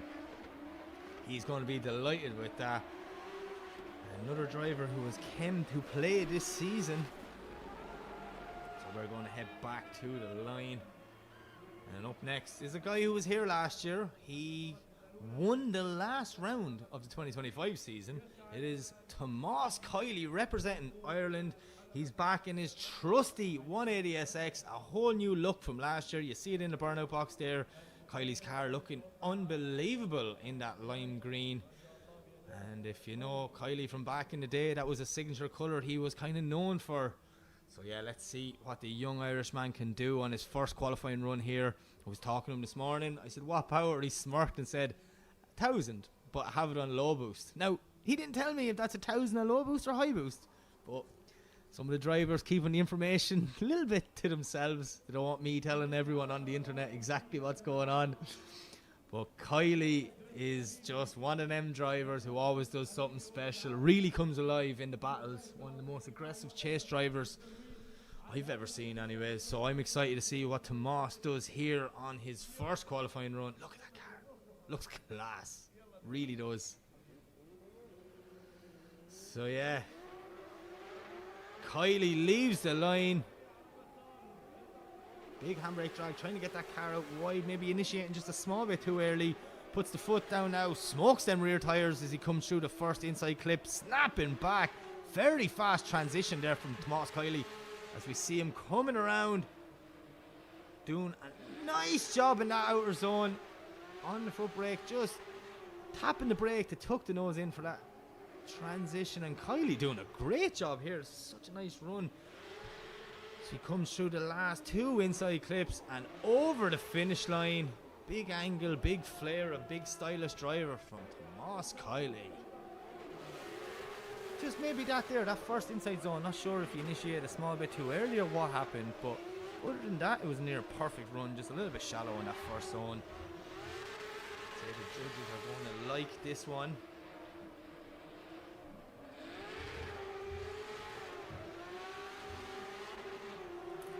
And a 77 from Kiley. Room for improvement, but he'll be well able to do it.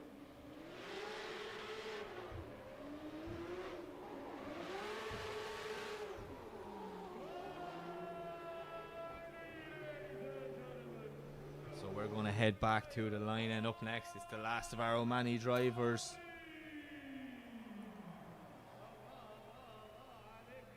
It is Ahmed Al-Amri in this crazy car. So I thought it was an S15. No, it's an S13. Made it look like an S15. It has a V8, over 800 brake horsepower, and a crazy, crazy driver behind it. Ahmed Al-Amri representing Oman, fan favourite here, always pushing up the top of the championship, contending with most of the international drivers. So let's see what he can do. Definitely wants to get a good start to this 2026 season. So we just wait for some of Kiley's smoke to clear, and then we're going to send him off for his first.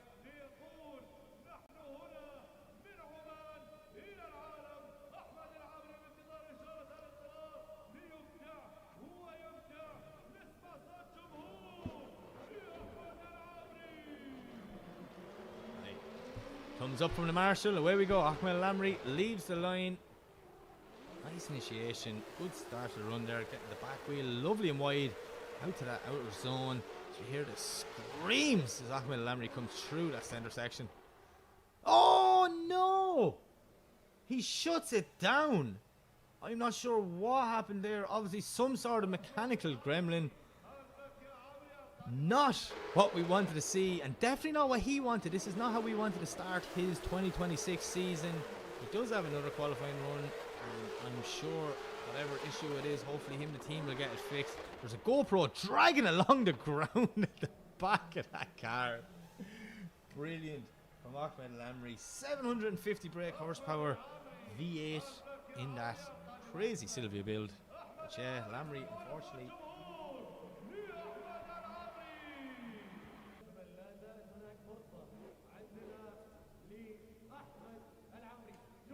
So we only have one driver left in the first half of qualifying, and it is your 2025 champion. So representing Kuwait, it is the one, the only Ali Maksib. But I don't see Ali. Oh, I see his car there anyways, he's just not in the burnout box yet. Wondering if everything is alright, and then once we get Ali's run over, we're going to go back to the bottom of the grid. We're going to start again and see who is going to be taking spots in that top 32 tomorrow night. As I say, we've over 60 drivers and only 32 spaces, so it's going to be hard to secure a spot. Only the strong will survive. I see someone running over to Ali there, not sure what happened. Oh, you're throwing something out of the car, maybe forgot to just take something out of the car. But yeah, Ali Maksib, last year's champion.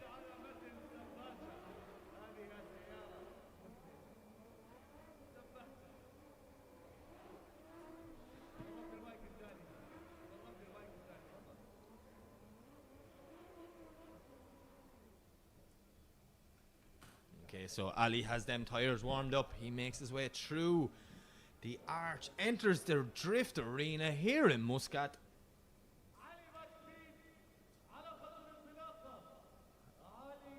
And thumbs up for it. Not sad. I thought he was giving me a thumbs up. Ali with his signature pow pow. But yeah, This is the man to beat this year. All eyes on Mr. Maxip as he leaves the line for his first qualifying run of the 2026 season. Your 25 champion, and he's doing a nice job. Oh, maybe just pushing a bit wide towards the end of that zone. Ali trying to put as much power down as possible, carrying big speed through the first half of this round one course. As we see him now heading for the second outer zone, doing a nice job there. The drone shot, absolutely beautiful over Ali's head. Coming through the centre section, he enters the D-cell zone, dab of the handbrake, settles the car. Flames shooting from underneath that GT86 as he comes through the middle, inside clip, and over the line. Ali Maxib is back again, and he means business. Yeah, maybe that was the only mistake there. Got a little bit wide toward the end of that zone. Probably carrying just a small bit too much speed. Was Ali. Yeah, Ali 2JZ. Guess how much power? 800 brake horsepower.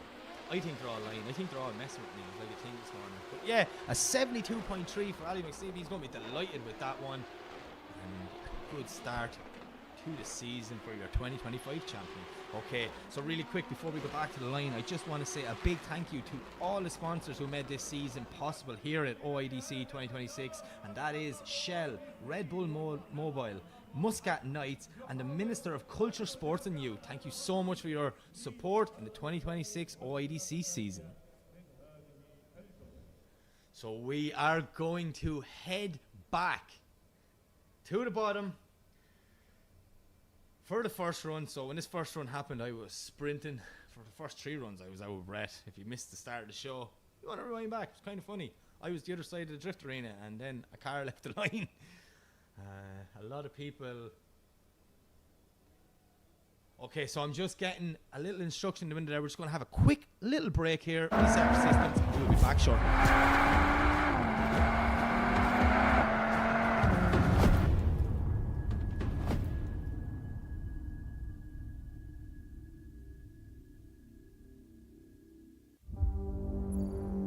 Ready for a surprise?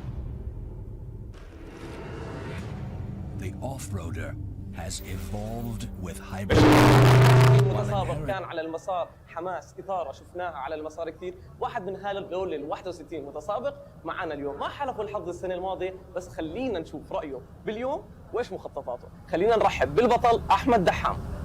اهلا وسهلا. اهلا هلا يا زين، كيف الحال؟ شو الاخبار؟ طبعا اول شيء بحب احكي اهلا وسهلا بالجميع اللي هون، الجمهور العماني اليوم معبي المدرجات. نعم. ويعطيهم الف عافيه الجمعيه العمانيه على هاي البطوله. الكل بيعرف انا صار لي يمكن بشارك هون يمكن فوق ال 12 سنه 13 سنه، من اوائل الناس اللي اجوا عمان بلشنا نشارك بطولات تاندم. الحمد لله كل سنه عم نتقدم، كل سنه بصير عندنا سبونسرز اكثر، سيارات جديده كذا. بس كان السنه الماضيه الكل بيعرف كان عندنا بلاتفورم جديد، اول مره بالشرق الاوسط تسوى جي ار 86، اول مره بالشرق الاوسط تسوى جي ار 86 عليها موتور بي 58. نعم. فشوي عانينا السنه الماضيه الموضوع هذا، بس الحمد لله السنه هاي امورنا مرتاحين امورنا تمام، السياره عملناها تست مضبوط السنه هاي كلها، وان شاء الله نجيب نتيجه منيحه يعني. ان شاء الله. احمد من زمان عندك حب كبير لعمان، لجمهور عمان، لتنظيم عمان، لحلبة مسقط، خبرنا ليه؟ والله انا يعني كمان شوي حصير احكي عماني يعني. شفنا هذا الشيء اخر فتره صرت دائما احكي معلوم مو اخبار يعني صراحه. لا بالنسبه لي عمان لها طعم غير صراحه يعني، لو شو ما كان لو باجي ركض بدي اشارك يعني. اجان البطوله الوحيده اللي انا اخر مره اصلا شاركت كان عمان السنه الماضيه. نعم. فبالنسبه لي لا البطوله هاي لها محل بقلبي غير، واكيد الجمهور العماني غير صراحه يعني، بيحبوا شيء اسمه دريفتنج. فانا بالنسبه لي لا هاي اجان من اقوى البطولات الموجوده والاكثر بطولات بحب اشارك فيها يعني صراحه يعني. نعم. السنه الماضيه افتقدناك على منصات التتويج، هاي السنه راجعين زي ما انت عم تحكي بقوه، ايش اللي تغير من السنه الماضيه لهي السنه؟ هلا السنه الماضيه كان ما عاملين تست مضبوط للسياره، كان سياره لسه جديده، على طول خلصناها اجينا شاركنا فيهم هون، حتى شاركت فيها رود بول كاربا دريفت وقتها وحصل معي شويه مشاكل، الجوله اللي بعدها صار في بالانجن، الجوله اللي بعدها شيء بتير، بس اجان السنه هاي ظبطناها عملنا تستنج مضبوط، كمان مره اي شيء جديد بلاتفورم جديد الا تعمل تستنج فيه مضبوط، هاي بعالم رياضه السيارات كلها يعني. اكيد. فاجان السنه هاي ان شاء الله نكون جاهزين وظبطنا السياره شوي اكثر بس. نعم. بعد جولتك الاولى كيف رايك بالمسار؟ شو رايك بالجولات الثالثه؟ هل بتتمنى تتغير المسار فيها زي مسار السنوات الماضيه؟ لا صراحه المسار يعني ما شاء الله عليهم، جميع عمانيه كل مره بيعملوا لنا مسارات تكنيكال شوي نعم. عشان السياره ما تلعب كثير دور. صفت اللي بيسوق هو يعني خلينا نحكي 80% سواقه 20% سياره. نعم. فتراكس التكنيكال صراحه كثير صرت احب اسوقهم عشان يعني تعطي فرصه للي ما معه خلينا نحكي بادجت صح. يقدر يجيب نتيجه منيحه. سيره البادجت كمان في موضوع حاب احكي فيه سلط الضوء عليه. نعم. عندنا ابطال عمانيين كثير هون لوكل مثل بطل احمد عامري، رياض، طارق الشهاني، هيثم حديدي، العلوع.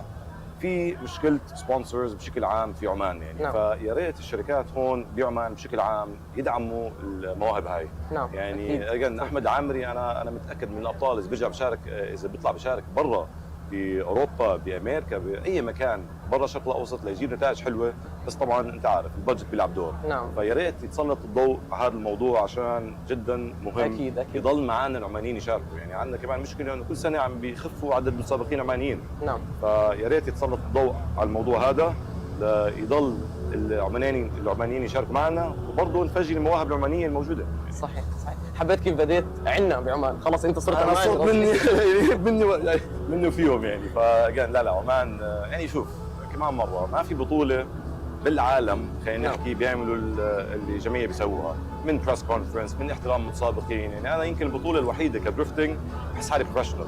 نعم. يعني بريس كونفرنس لحالها هاي ما بتشوفها غير بالدبليو ار سي بالباها ب 24 اورز. الجمعيه العمانيه اول بطوله بتعملها للدريفتنج هيك شيء. بنفس الوقت هاي بتساعد السبونسرز باي ذا واي. نعم اكيد. لا انا هون عن جد بحس حالي متسابق دريفتنج عن جد يعني. نعم. حاب اسالك كمان سؤال عن التقنيات والتكنولوجيا اللي عم تستخدمها الجمعيه العمانيه باحدث التطورات الموجوده، شفنا بالبريف كيف حكوا عن موضوع التليمتري، ممكن تخبرني اكثر عنه؟ هاي في سيستم اللي هو الوالي هذا اللي هو اول مره بطوله بالشرق الاوسط بيستعملوه. هذا جهاز بنحط فوق السياره يعطيك سرعه السياره، الانجل، شو اللاين اللي ماشي عليه. هذا ما بيعطي بوينتس بس بيساعد الحكام بيعطي بوينتس بالكواليفاينج رun وبالباتل. صراحه بيفيد كثير يعني. ويا ريت كل البطولات تصيروا يستعملوها عشان برضه مفيده للسائقين. نعم. بعد كل براكتس انت فيك تفوت على هذا الابلكيشن تشوف سرعتك، الانجل تبعك، وين اخطات، وين سويت كويس يعني. فتكنولوجي كثير جديد واتوقع من اول بطولات بالعالم. نعم. اللي سووها عمان فوتوا هذه التكنولوجيا فيها. نعم 100%. احمد بخبرتك الموجوده برياضه السيارات بنشوف نحن الاستراتيجيز موجوده باغلب رياضات السيارات. طبعا انت كمان شاركت استراتيجي اهم شيء يعني. نعم. هل ببطوله عمان لانه 3 جولات تقدر انت تستخدم استراتيجي معينه تضلك سيف اكثر من يعني؟ اكيد. هلا شوف استراتيجي مش اكيد زي سباقات الرالي 24 اور بيس، بس اكثر شيء هون بيلعبوا استراتيجي اللي هو بالجريب اللي هو اهم شيء بالدريفتنج. نعم. يعني مثلا بالكواليفاينج ما بدك كثير جريب عشان ما بيهم السرعه، بدها السياره تكون سموث، لازم يكون عندك بالانس بين السياره تكون سريعه بنفس الوقت سموث عشان تاخذ نقاط عاليه. فالفكره الاستراتيجي يعني انا بالنسبه لي هي بس موضوع بالتاير بريشر بالجريب اللي ورا. نعم. وبنفس الوقت يعني عندك سبوتر. نعم. بالدريفتنج كل بيعرف عنده سبوتر يعني. فانت لما تنزل جولتك مثلا الاولى لما تكون ليد مثلا السبوتر تبعك يخبرك مثلا السياره وراك كانت بعيده ولا قريبه. نعم. هاي احدى الاستراتيجيز انك انت تلعب سيف بدك تروح اجريسيف. ففي استراتيجيز بس مش كثير معقده زي باقي الديسبلينز خلينا نحكي. نعم. وسؤال اخير، التيم كبر كل سنه عن سنه عم بيكتب. التيم كبر كثير يعني صراحه. يعني بدنا نحكي عن 12 سياره، السنه الماضيه كان عندنا 8 سوري بسنتين كان عندنا 8. هلا زمان اول ما جيت كنت اجي لحالي. بعدين صاروا 3 سيارات، بعدين صاروا 6، بعدين صاروا 9. فالحمد لله هلا كان عندنا 10 11 12 سياره مش قادر اعد. بس اجين عشان نفس انا بحب اطور هاي البطوله يعني. عن جد بعتبر حالي من مؤسس صغير من هاي البطوله صراحه. بحب كمان احكي شغله لجندي مجهول، هو مش مجهول، هو موجود كل مكان صراحه. يعني اللي هو سليمان رواحي. طبعا اكيد يعطيه العافيه الفريق كله، بس سليمان الرواحي لولا انا ما بتخيل كل هذا عم يصير، خصوصي قديش تركيزه بالدريفتنج. عشان عارف هاي رياضه. حتى احمد تركيزه على كل المجالات، حتى على مجال الاعلام. كل شيء بمجال الاعلام، تقديره للمتسابقين. نعم. دعم المتسابقين، حتى دعم المتسابقين العمانيين. يعني هاي الحلبه متاحه امتى ما كان اذا للمتسابقين العمانيين يجوا يتدربوا يعملوا تست لسياراتهم يعني. فصراحه سليمان رواحي من احد الاشخاص اللي رفع مستوى رياضه الدريفتنج مش بس بالشرق الاوسط، بتخيل بالعالم كله يعني. حلو كثير شكرا كثير على هذا الكلام الحلو احمد. نورتنا وكثير مبسوط انا بالمقابله. والله الجوله الثانيه نجيب احسن يعني. يلا انت والمتسابقين الابطال اهم شيء سلامتكم على المسار والتوفيق لك وللجميع. وهلا هيك نرجع للمعلقين الفخمين، خلينا نكمل الجوله الثانيه من OIDC 2026 بجولتها الاولى.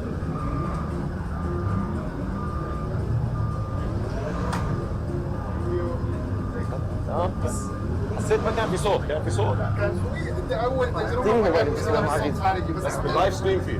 باللايف ستريم في معقول كل هذا حكينا عنه بس اصور الجمعه بصراحه. نكست ايوه فاينل ولا رايحه انت؟ ممكن بكره بعد.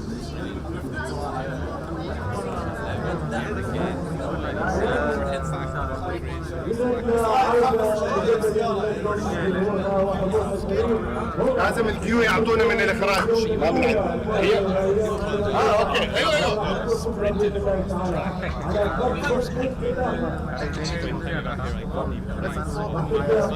الصوت الخارجي ما طلع فطلع مشكله. ايوه استخدم هذا نكست هذا وشوف. ثانك يو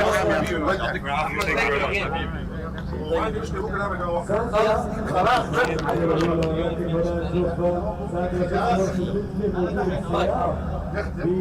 بس راح اتاكد اذا في شانس ثاني. ما في شانس ثاني الكره موجوده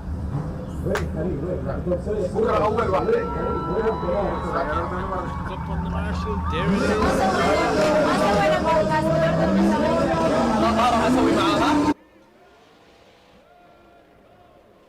Nice initiation there from Sandra. Look at the smoke out of the back of that E36, but oh no, maybe just overtaking a small bit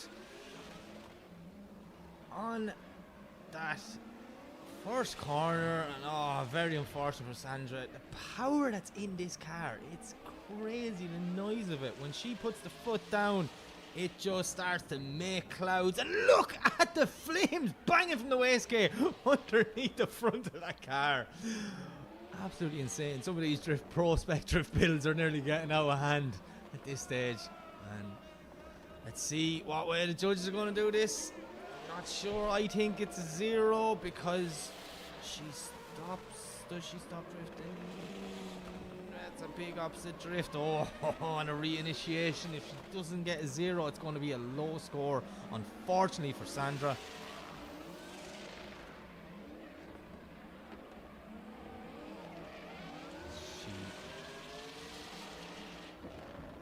Look at the bottom of that car. That's just insane.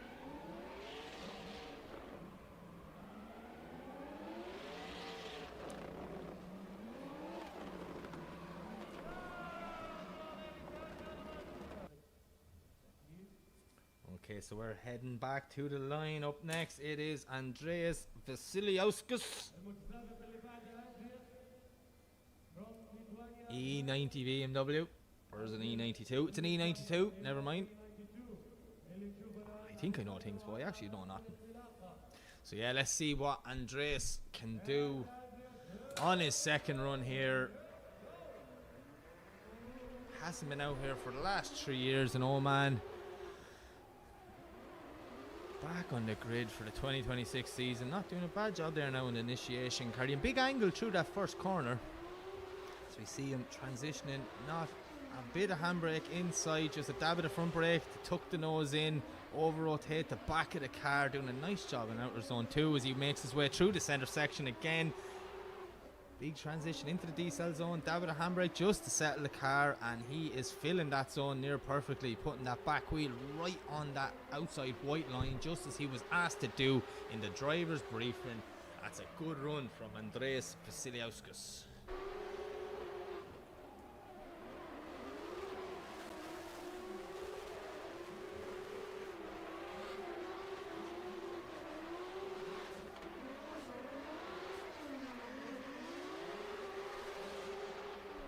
We watch Vasiliauskas' replay here now, waiting on the judges' score to drop in. Let's see, did the judges like this run as much as me? And an 84.7. It's a good score. Should secure him a spot in battle action tomorrow night. Round 1 of OIDC. Okay, back to the line. It is Mr. Conor Shanahan representing Ireland in the borrowed GT86. Borrowing the car from the guys at NMK Performance up in Dubai, Ahmed the Hams guys. nearly identical to Connor's car, just the steering wheel's on the wrong side. So let's see how Shanahan can do. Your 2025 Drift Masters champion. Connor driving all over the world last year between the US, Europe. And now here he is in Oman for the first time, and he says he's loving it out here. Everyone is excited to see Shanahan and what he can do, including myself, and we don't have long to wait because Connor leaves the line for his second qualifying run. So we see him coming down, nice initiation from Shanahan, back wheel perfectly on the outside line. Like there's a magnet there, pulling him in as we see him working his way through the center section, hits the two inside clips near perfectly on the front brakes, tucking the nose in, over rotating the back, trying to get maximum angle through that second outer zone as he makes his way through the center section again. Little dab of the handbrake settles the car, doing a great job in the borrowed car, should I say, from Connor Shanahan as he comes through the last two inside clips and over the finish line. Connor Shanahan has came to play this year. That initiation, perfect. Look at that. On the white line all the way around. That is exactly what the judges asked in driver's briefing earlier today. Connor Shanahan, well capable, all the talent in the world. Just a guy who always puts a show on for the fans. Super excited to see what he's going to do this season in OIDC. Him and his brother Jack.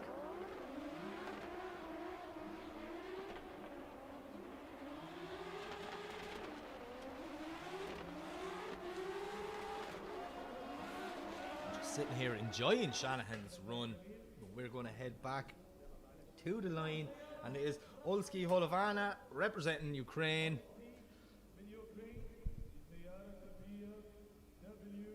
M2 BMW. Let's see what Holovana can do on his second qualifying run. Visor down, clicks it into gear. Waiting for that thumbs up from our start line marshal. Just waiting on a small bit more. Shanahan smoke to clear. It's clear enough. He gets the signal and away Holovana goes for his second qualifying run. You see him banging through the gears, making his way down the straight. Nice initiation, doing a good job there now, getting out lovely and wide in that outer zone on the front brake so he can tuck the nose right in for that first inside clip. See transitions, hits the second inside clip near perfectly as well. Holovana doing a good job in the first half of this run. Can he hold it together to get a good score on the board and get him into battle action tomorrow night as he makes his way through the center section yet again. Transitions into the decel zone, small dab of the handbrake, settles that BMW down as he works his way around. Two more inside clips to go. Can he do a perfect run? It's not far off it. It's going to be interesting to see what way the judges are going to score this one, but for me, I think that was a good run. But yet again, I'm not a judge, so don't listen to me.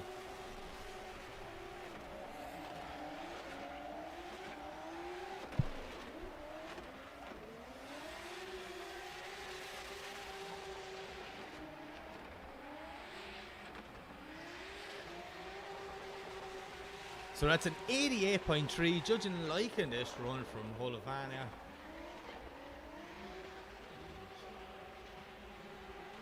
Should put him high up the qualifying order and possibly secure him a spot in battle action tomorrow night. I don't want to say it too early, just in case, get people's hopes up. But we're going back to the line, and it is Kevin Piscolti representing Hungary in this Nissan Silvia. Kevin not having a good first run, but one of these drivers, you know, making a trip over from Europe, and everyone was telling me this morning, was like, you gotta watch him, you gotta watch him, you gotta watch him, he's good. And he was very, very impressive. Had a chat with him over 800 brake, 2JZ inside that Nissan Silvia. So a lot of work to do on this second run. What can Kevin do? How hard can Kevin push to try and get high up in that order, but not push too hard to make a mistake? Will the car hold up? Only time will tell. So Kevin's just waiting. A bit more smoke to clear. He's going to get the thumbs up from the marshal, and we're going to get this second qualifying run underway shortly. Yep, there's the thumbs up. Kicks it into gear, and away he goes. Kevin Piscolti throwing it in. Nice initiation there from Kevin, getting lovely and wide. Pushing through the first inside clip, carrying big speed through that section there. That was a snappy transition from Kevin as he makes his way to the second outer zone. Nice and deep in that zone there, filling it all the way around. Like the judges asked, this is a very good run from Kevin Bisculti as we see him transitioning back. Hitting that last outer zone near perfectly. 2 more inner clips. What's he going to do? Can the car survive? Will he bring it over the line? Yes, he will. That is a good run there from Kevin. Delighted to see. After more than he had in practice, he deserves it because that was consistent runs all morning. So, let's see, did the judges like this run as much as me? Kevin representing Hungary, and he is definitely hungry for a win here. And a 91.7. Judges did like that one as much as me. He is going to be pumped with that score.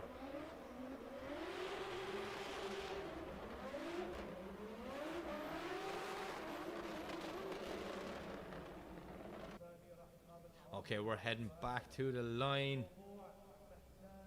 And it is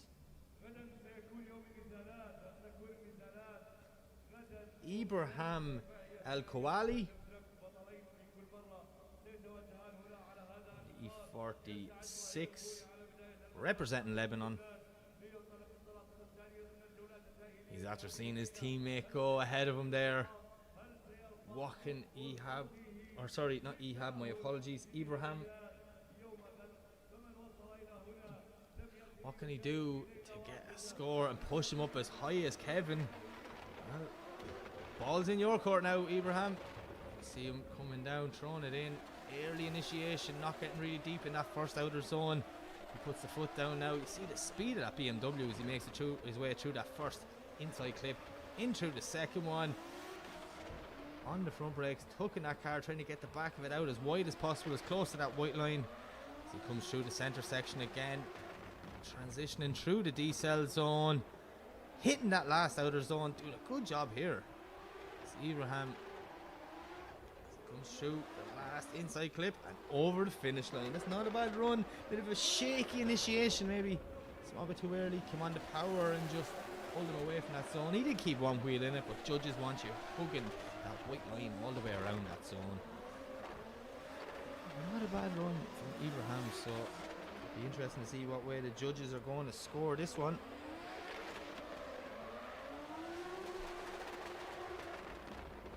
Look at the flames underneath the bonnet at BMW.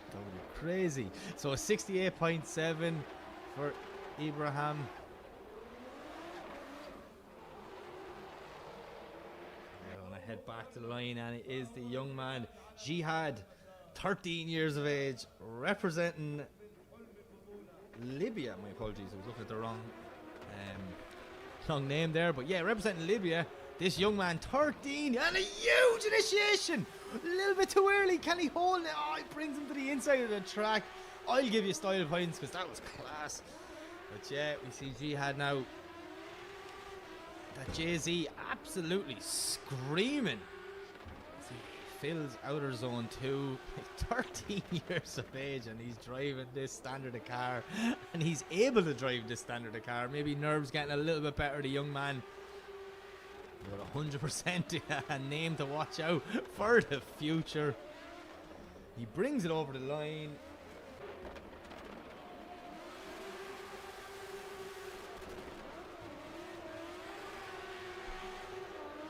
Crazy looking car.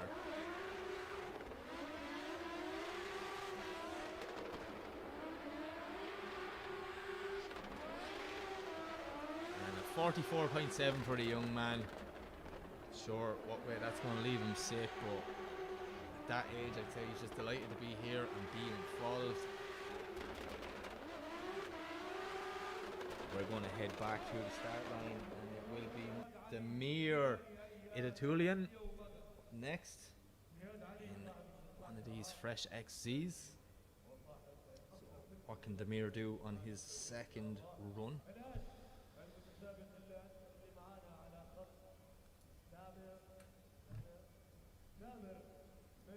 You see him waiting for the signal from the start line marshal. You can see there the angle from the start line. They're going to let a bit of smoke clear just to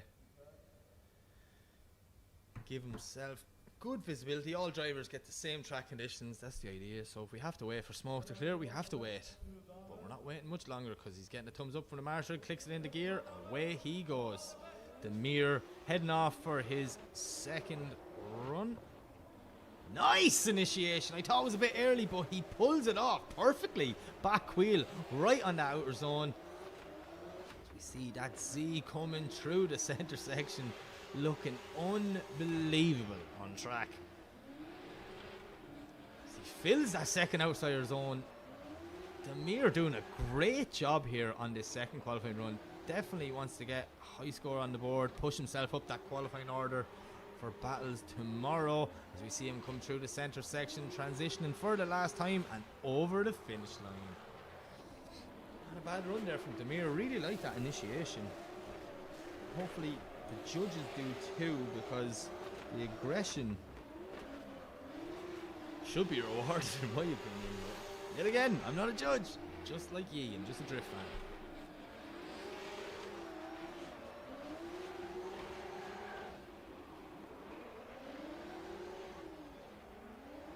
So we watch Demir's replay, and then we're going to head back to the line. We're up next. It should be Mohammed Al Muzani, representing Saudi Arabia, BMW E92.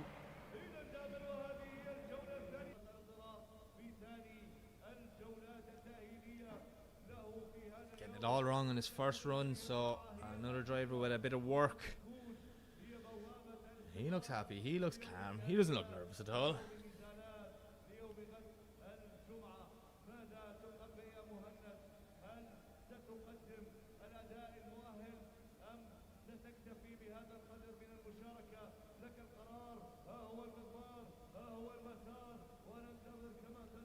Okay, so same thing again. We're just going to wait for the smoke to clear. Once the sun sets here in Muscat, the wind dies down. Okay, track manager reckons it's clear enough. Thumbs up from the start line, and away he goes for his second qualifying run. Oh, inside initiation. Missing that inside clip, that outer zone completely. Gets the inside clip. So we see him coming through the first transition. Big, snappy. Yet again, that car not looking like it's really playing ball. He looks like he is fighting it. Double handbrake halfway through that zone just to keep the car going. Al Muzani doing whatever he can, but just a little bit too wide there on the transition. 1, 2, 3 wheel drop. Oh, it's going to be close. Not going to be the most highest scoring run you'll see tonight, unfortunately for him, but look, that's what happens. Sometimes the cars just don't play ball.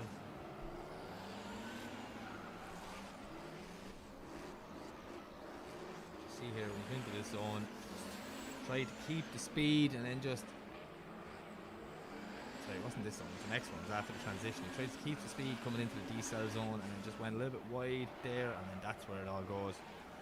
At this point, 1, 2, 3, maybe 4 even. It's not far off. It's an 18.3, so look, it wasn't 4 wheels, but definitely wasn't far off it.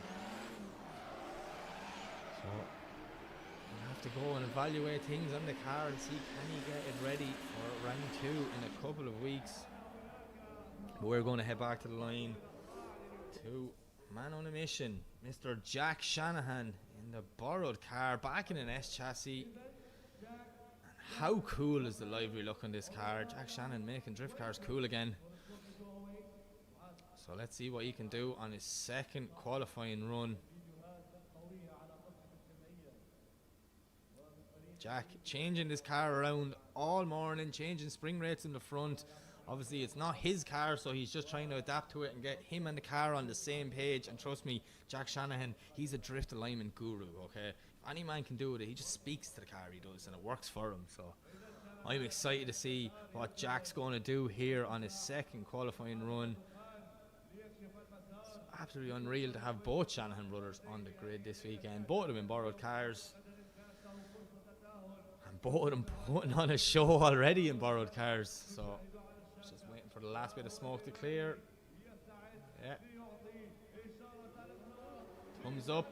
from Shanahan, and away he goes. S15 screaming down. James Dean built S15, but Jack Shanahan throwing it backwards. Entry, and he just doesn't hold it. As I nearly threw my hat on the ground, that could have been the coolest thing we've seen all night. Does a great job now to get the car back online. Jack bringing that flair that he's known for, driving that JZ on the limiter around that second outer zone, as we see him coming through the center section now, flicking back in a little bit wide, coming into that zone. Jack doing a good job now. Can he hold it? That car looking like it's just washing a small bit too much for him. Maybe not as good as his first run, but he definitely pushed to put on a show here. Watch this initiation. If he had held that, it would have been the greatest thing we would have seen all night. It's so good though, like, to get that car back online, lifting the leg, coming through that inside clip, really pushing. Hear the limiter screaming on that S15. Shanahan definitely pushing hard, trying to get as much points as possible to get himself up the order. 48.7. Unfortunately, the risk reward not working out too well for Jack this time, but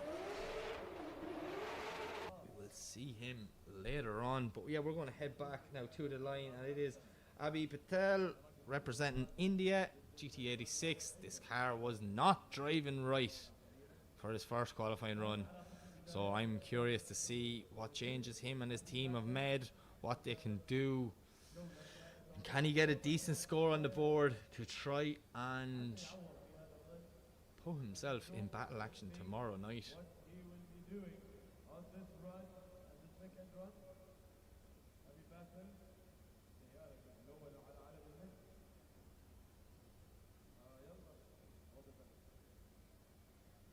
So we're just waiting on some of Shanahan's smoke to clear.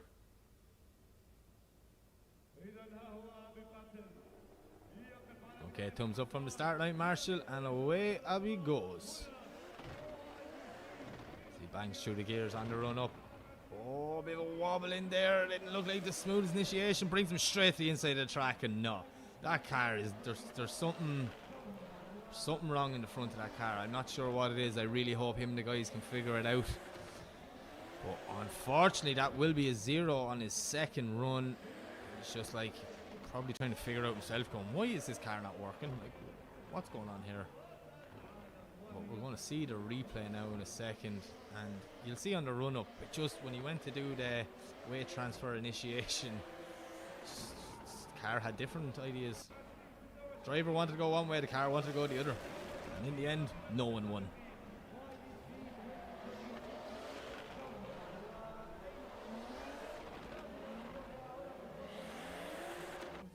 So we're going to head back to the line, and up next it will be Andreas Lilja representing Sweden.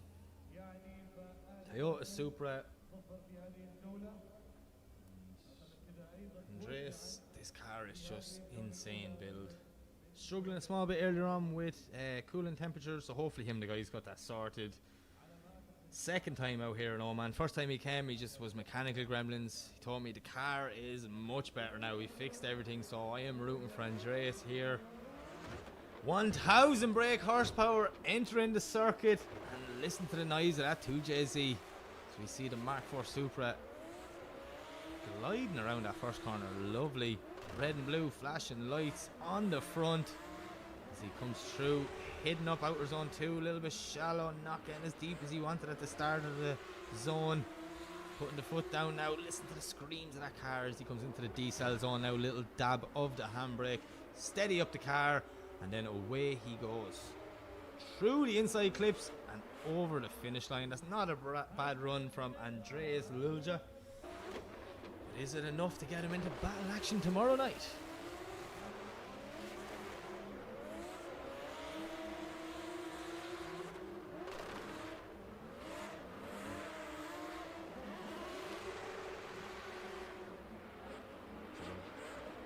Wait, Andreas' score to drop in. 70 score on the board. Will it be enough? I am not sure. I don't have the live order in front of me, so like you guys want to wait and see at the end who our top 32 cars is. But we are back on the line, and it is Moyad Al Muzani representing Saudi Arabia, V8 Sylvia. S14, S15 front, S14.5 if you want to get technical. See him throwing it in there now. Oh. As soon as he comes on power, see how far that car jumped forward. The grip in the back of that Sylvia is insane. Oh yeah, doing a nice job now to get him back on the line as he screams right by our judging tower here. Not too deep on that line, and oh, he's driving straight. Something's after going wrong. You see the head in the cockpit and he's just looking down, so he's looking at a screen or a gauge or something, but unfortunately for my yard, it will be a 0 and incomplete for him.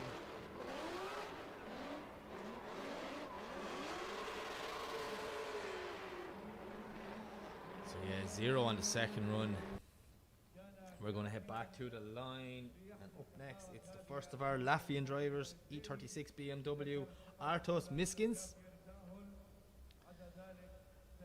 Another guy that got it all wrong on his first run, so he's a bit of work to do here. Has he fixed the issue or whatever it was? Hopefully he can. I hate seeing guys travel all the way over, shipping the cars and all that, and then something silly like mechanical gremlins getting the better of them. So hopefully him and his team have that sorted. Arthur's waiting for the signal from this marshal, just still a bit more smoke to clear.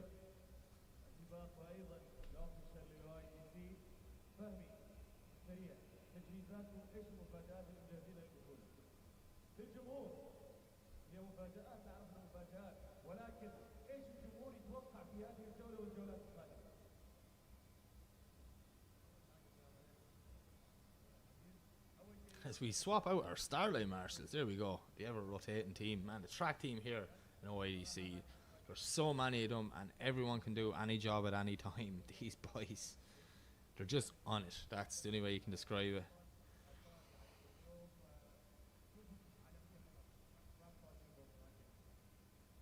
So we're just waiting to get the signal from the tower.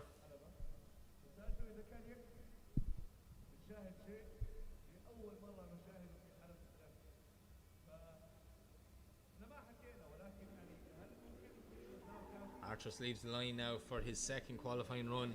What can he do to push himself up into that top 32? Nice initiation, but oh no, getting it all wrong. Bring him to the inside of the track.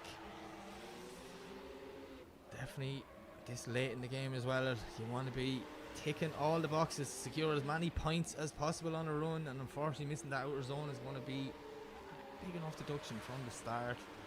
Let's see what Arthros can do as he comes into the decel zone, and just off the handbrake a little bit too early as well, nearly missing that last outer zone. Two more inside clips as he flicks through and over the finish line, but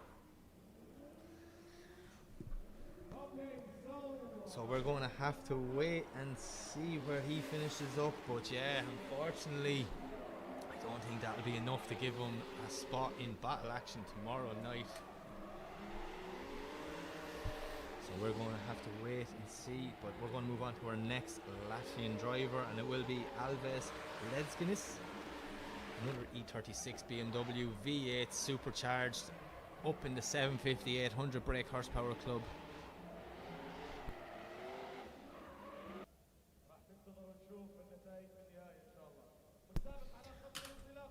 So we're just waiting on the smoke to clear here from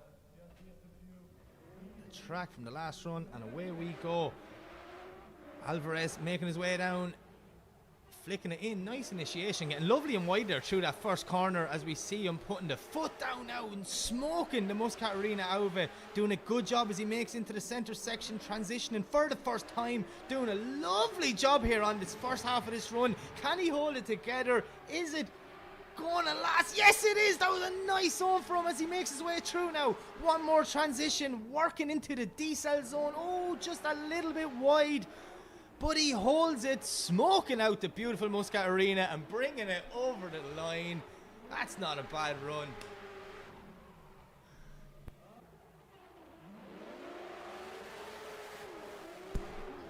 Alvarez just one or two little mistakes in places, but it should be a score on the board.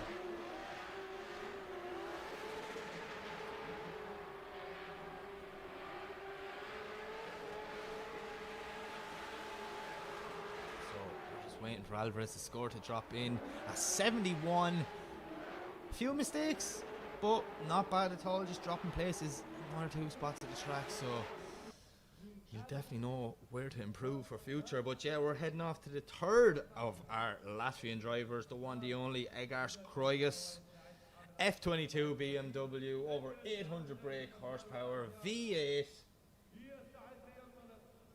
And an absolute legend driving the car. OEDC veteran. Wasn't here last year, even flew out for the last round just to spectate and said, nope, not missing it again. So he went home, built this car, and now he's back again. Locks the front brakes there, coming into that corner. And it worked out near perfect for Kroigas as he makes his way through the centre section, snapping into the transition.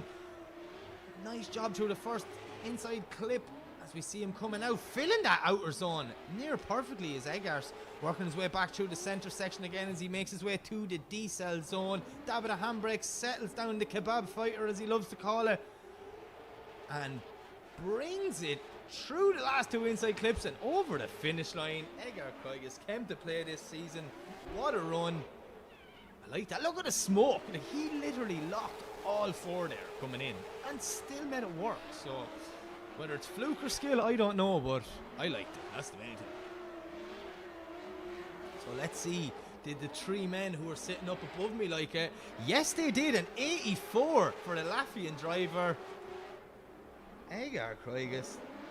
Will that be enough to put him in battle action later on tonight? Well, we're going to have to wait and see. I'm as excited as you guys to see that top 32 and see what battles will be fantasy booking all night long, looking at the battle sheet.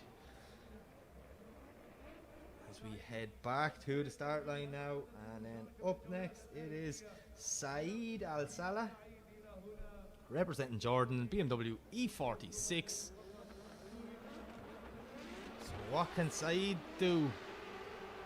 As we hear the screams of that car making his way down, not filling that outer zone as well as he would have liked to. He's doing a good job now to tuck the nose in for the inside clip, and dropping a wheel, picking up some cones. Do you know what? Maybe he just said, here, the cones want to see a lap of the track, I'll just bring them off with me. As we see him now filling that zone. Lovely there. He's actually doing a great job with them cones. I don't know how that car's steering. Oh, did it look like the cone just getting stuck? I seen his wheel twitching a lot there from the drone shot. Fair play to him from holding out. He's more angled one way than the other. You can clearly see that. So Saeed doing a good job there on his second qualifying run.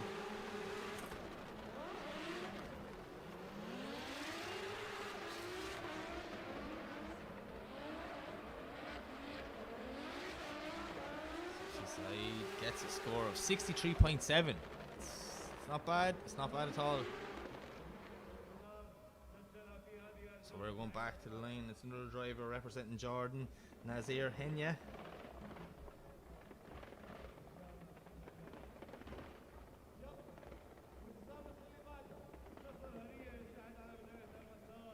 Another guy that just from the outside observing this morning looked like he was having some issues with this car.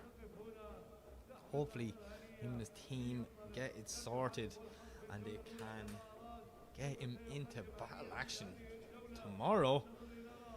Let's see what Nazir can do.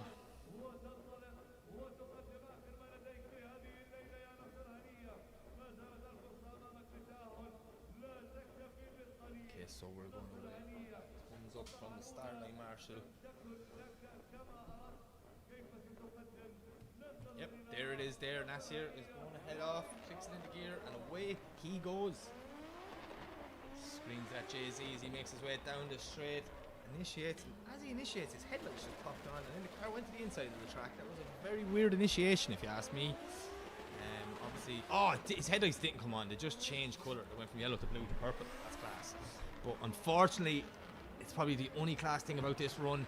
He's just not making it work. That car is fighting him till the end. He's not giving up though. He's like, I'm doing a lap. Whether you like it or not, car, I am doing this lap. Love the commitment. But yeah, I'd say now, if I was a betting man, it would be a low score. He will put a score in the... Oh, maybe not. That was a big straight in there. Judges might deem that too long, and it could be a 0. is a 0. Yeah, that big straight, and unfortunately, just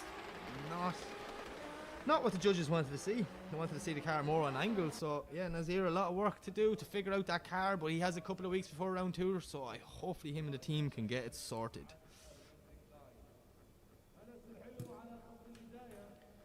Okay, so we're going back to another driver from Jordan, Anas El Hello. So let's see what he can do.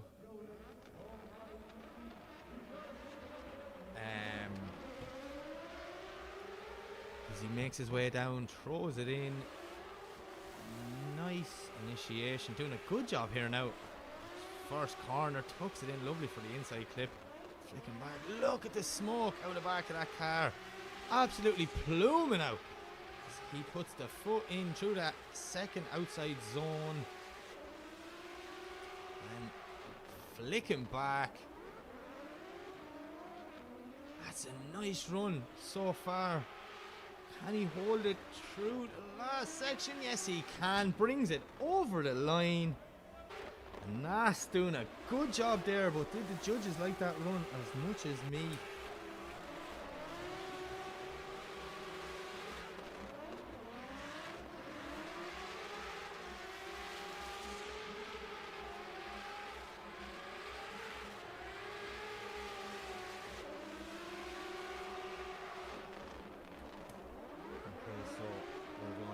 Back to the line. And up next it is another female driver. It's Adrienne Wheatley representing Ireland. 79.3 there for Anas. He'll be delighted with that run. So Adrienne in this beautiful prepared PS13. It's a credit to her and her team. Unbelievable looking car. Yes, that is a paint job with just a few stickers on top of it. Candy red paint job to be precise. When the sun was hitting it earlier on, it looked insane. Adrienne making the trip out here, first time driving outside of Ireland, and being honest with you, she was actually very cool, calm and collective before qualifying tonight, so I'm really rooting for her. One of the nicest girls you will meet in drifting. And a big inspiration to a lot of females who want to get into this crazy sport all around the world. Here she is driving with some of the best drivers in the world, and what can she do on her second qualifying run? Nice initiation, gets out nice and deep into that outer zone. Adrienne doing a great job there now. She comes through the first transition in the centre. We see her stomping on the front brakes, not too deep in that second outer zone, but she is one, maybe two wheels in it as she comes back through her own smoke, gets ready to transition into the decel zone, dab of the handbrake, settles the PS13 down, and then it is foot to floor for the last two corners, transitions through the inside clip and over the finish line. It's not a bad run at all. She gained her pro license in Ireland last year, so last year was her first season as pro, and ended up out here as well. It's been a dream year for her so far, and credit to her, she puts in the effort behind the scenes, always driving, always practicing, so I'd love to see it paying off for someone who deserves it. But what did the judges think? 65.7, it's a score on the board. She'll be delighted with that. She actually said to me a couple of weeks ago, she said, as long as I don't go here and make a show of myself, I'm happy. Which she definitely has not done that. So, right, back to the line. It is the 17-year-old from the UAE, Khalifa Al Fahassi. Turbo V8. Under the bonnet of this 180 SX. Another man who's done a lot of driving. He went out to Riga during the summer, should I say, hit Europe up, did as much driving as possible. Always driving around the Middle East, has practice cars. You always see him as much as possible. He's in a Z or something, just getting seat time, and seat time's king. So let's see what the young man can do as he leaves the line. Nice flick initiation. See the flames shooting from the bonnet. And that 180 SX. Puts the foot down now. Listen to the screams of that car as he makes his way through the centre section for the first time. Some speed in that transition. Full throttle all the way. Getting lovely and wide. out to the outer zone. This is a nice run from Khalifa. As you see him transitioning into the decel zone, putting the back wheel right on that white line, just as the judges asked. And bringing it over the finish line. That's a very good run. Khalifa's going to be delighted with that one. Such a nice guy he is. Really good driver. That's the worst thing as a commentator as well. You get to know these guys on a personal level and then you become friends with everyone. You just want everyone to do well, but we can't have 60 winners unfortunately. 80.3 though, we could have a potential winner in him tomorrow night because that's after pushing him up the order. So we'll have to wait and see what happens. Will Khalifa make it into the top 32? I think he will. But we're going back to the line and it is Youssef Bafworth representing Saudi Arabia, A90 Supra, 2JZ, over 1,000 brake horsepower, and a crazy man behind the wheel. That's a combination. So what can Youssef do here in the second run?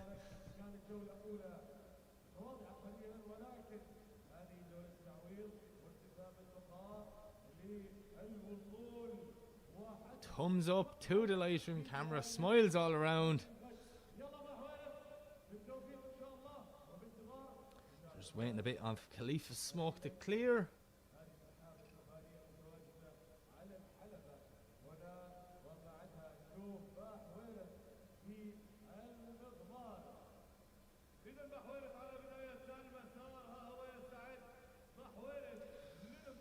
Khalifa leaving a lot of smoke on the track, making Youssef wait. Thumbs up from both Marshall and driver. Knocks it into gear and away he goes for his second qualifying run.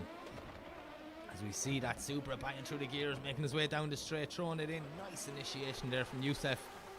As he puts the back wheel perfectly on that white line through that first outer zone. Tucks the nose lovely into that first inner clip. Second inner clip perfect. This is a good run so far from the Saudi driver.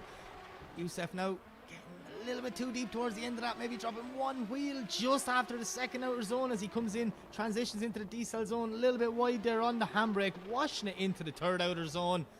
As he makes his way around the second last corner, transitions through the inside clip and over the finish line.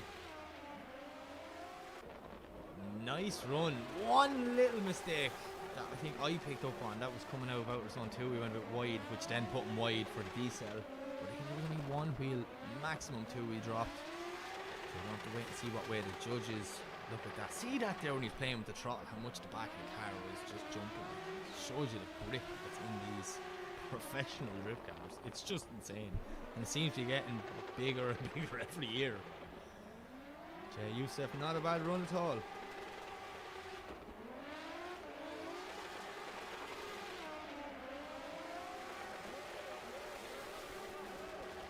We're going back to the line. Up next it is Hussein Mislami, C6 Corvette. What can Hussein do on his second run here to push him further up the order?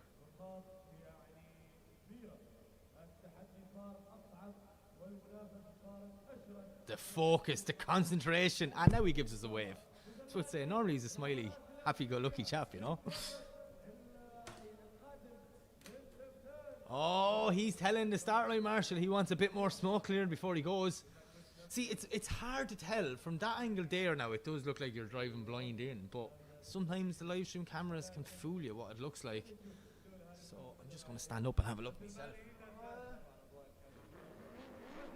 It's a little bit smoky there. The wind is blowing it off though, so let's see what Hussein can do on his second qualifying run, throwing it in.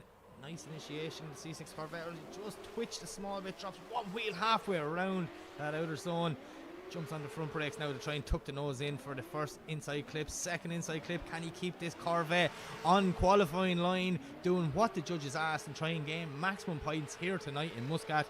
As we see him coming through the center section, not too deep in that clip, but doing a good job there in the decel zone, getting nice and wide out on the power back wheel right on that white line. 2 more inside clips to go, transitioning for the last time and out over the finish line. It's not a bad run from Hussein Mislami. Just there, halfway through that first clip, I don't know what, he dialed on more angle which ended up dropping one, maybe two wheels, so sure he'll be a little bit disappointed in that. But other than that, that's a very good run from Hussein. Look at that there, filling that zone there perfectly on the front brakes. Good job here. Look, bang, nice and wide. Dab of the handbrake, not too much, exactly like the judges asked in the driver's briefing earlier today. And a 77.7 for Hussein.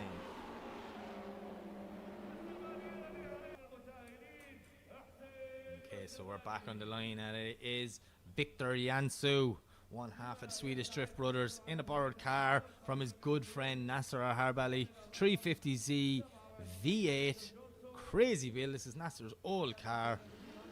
So let's see what Victor can do. He's only out here for one round for a bit of fun. You know what? You're dead right. You have the opportunity, do it. Why wouldn't you? As we see Victor coming through the center section now, carrying a lot of speed in this 350Z. That V8 absolutely screaming, filling that second outer zone very, very nicely as he makes his way back through the center section again. Lovely and deep on that clip. This is not a bad run for Victor Jansu. He is going to be delighted with this one. So we see him come through the last corner. Two more inside clips. Oh, maybe just dropping one wheel on the inside there.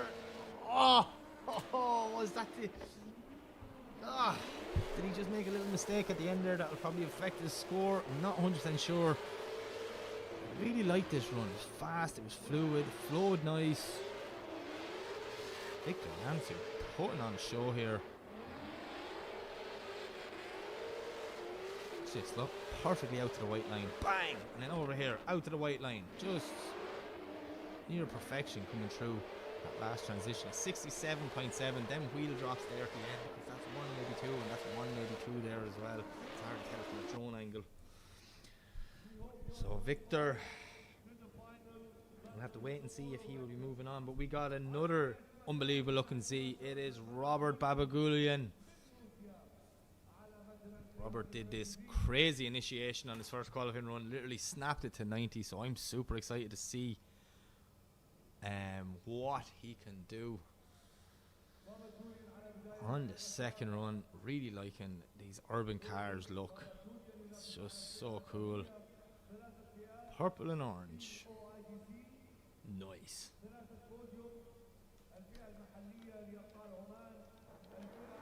Right, Robert clicks it into gear. Away he goes. Through the chicane, makes his way down. Using loads of the track. Big initiation again, but just a small bit too wide. Does a good job to bring them rear wheels back in on the circuit, in between the white lines, as we see him come through the center section and transitioning very fast. Stomping on that front brake, controlling the front of the car, over-rotating the back a bit, getting it nice and wide into that zone as we see him coming up now, dialing off a small bit of angle before he transitions into the decel zone. This is not a bad run from Robert. So he's on the front brakes, transitions one more time and over the finish line. Good run from Robert Babagulian.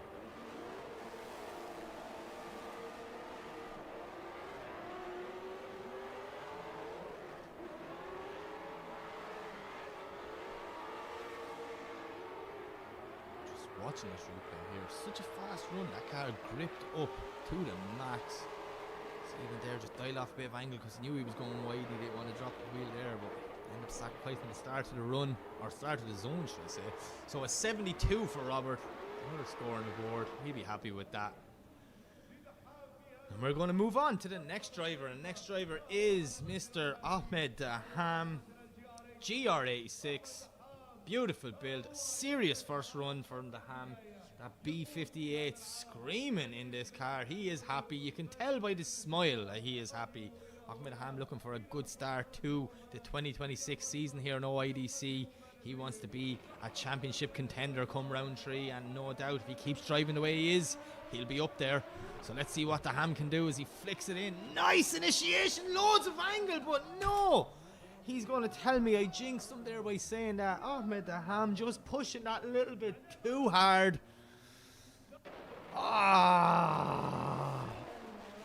If he had a helmet, it would have been class. But unfortunately, he didn't. So Daham will be kicking himself, but he got a good run in on his first one. So let's see if he'll be secure later on for the battle action. But yeah, I don't even think we need to see a replay of that one. Just on to the next one. So up next it is Salam Asraf S15 LS7 twin turbo 800 brake horsepower, and a seriously good run for his first qualifying run. So another man that probably will be pushing that bit harder to try and put himself up higher in the ranks. We see him lead the line through the chicane, screams at that V8 as he makes his way down, drifting the whole way down, backwards entry near again, doing the same as the Ham. Another guy pushing a little bit hard, going, right, how much can we get out of this? So listen to the scream of that car as he puts the foot down now. Flames shooting out of both sides of the bonnet. This is unbelievable.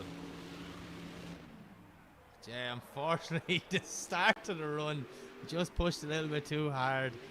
So I'm just, big flame shooting out the bonnet there. That's insane. Only imagine what that's like from the driver's seat. Not one flame, but two huge ones. It's like pyro going off in front of you.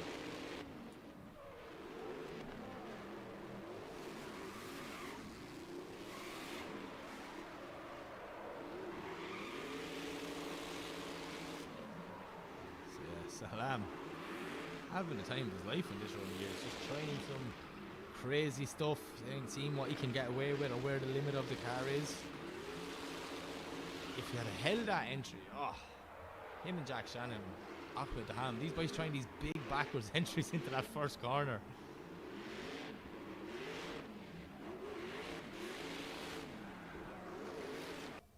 Okay, so we're going back to the line. It is Ali Shouani, IS 300, representing the UAE.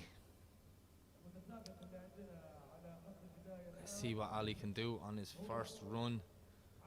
I remember correctly, I think it was a bit twitchy on the first one. Sorry, see what Ali can do in the second run. If I correct, I think it was twitchy on the first, but could be wrong. 60 something cars here, it's 120 runs, so it's hard to try and remember everyone's off the top of your head. We see the Carbon Kevlar IS 300. Just waiting for the smoke to clear. And then we're going to send Ali off on his second run.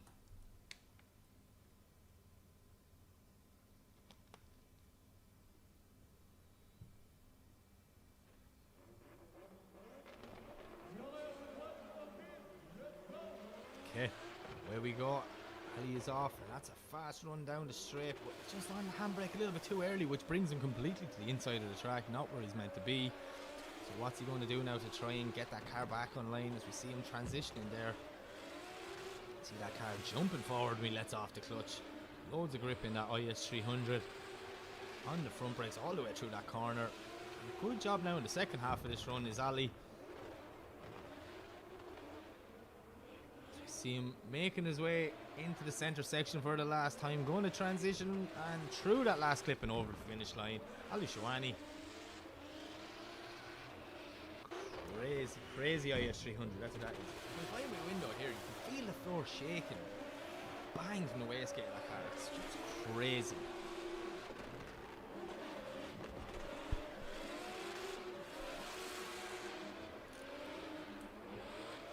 Look at Ali's replay here.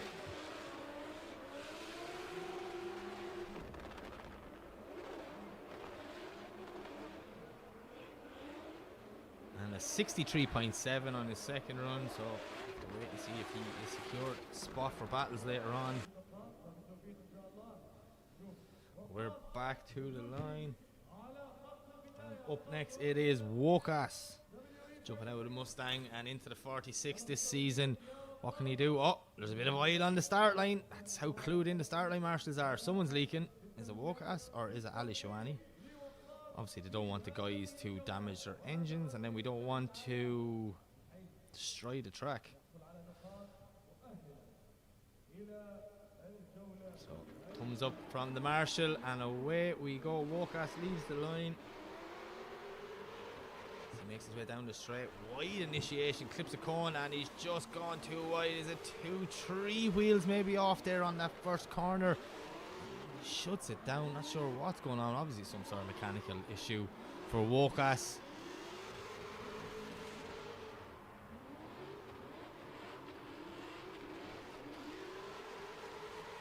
As he brings it through the centre section. V8 screaming in this BMW. Trying to keep it as fast as possible and get as many points from the judges in the second half of this run. But the question is it all comes down to that first corner. He went very, very wide. Definitely 2, 3 maybe. Unfortunate there for Lucas.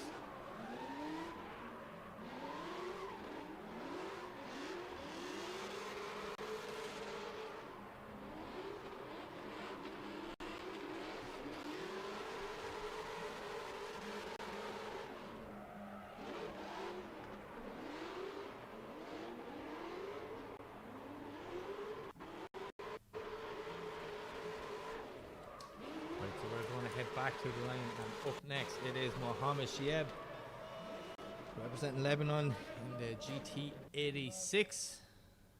Had a nice first run, so let's see what he can do on the second one. Another driver going to be pushing to try and get himself higher up the ranks. Done a lot of driving in the off season, really came into his own this year. Top qualifier to last round of the Emirates Drift Championship a couple of weeks ago.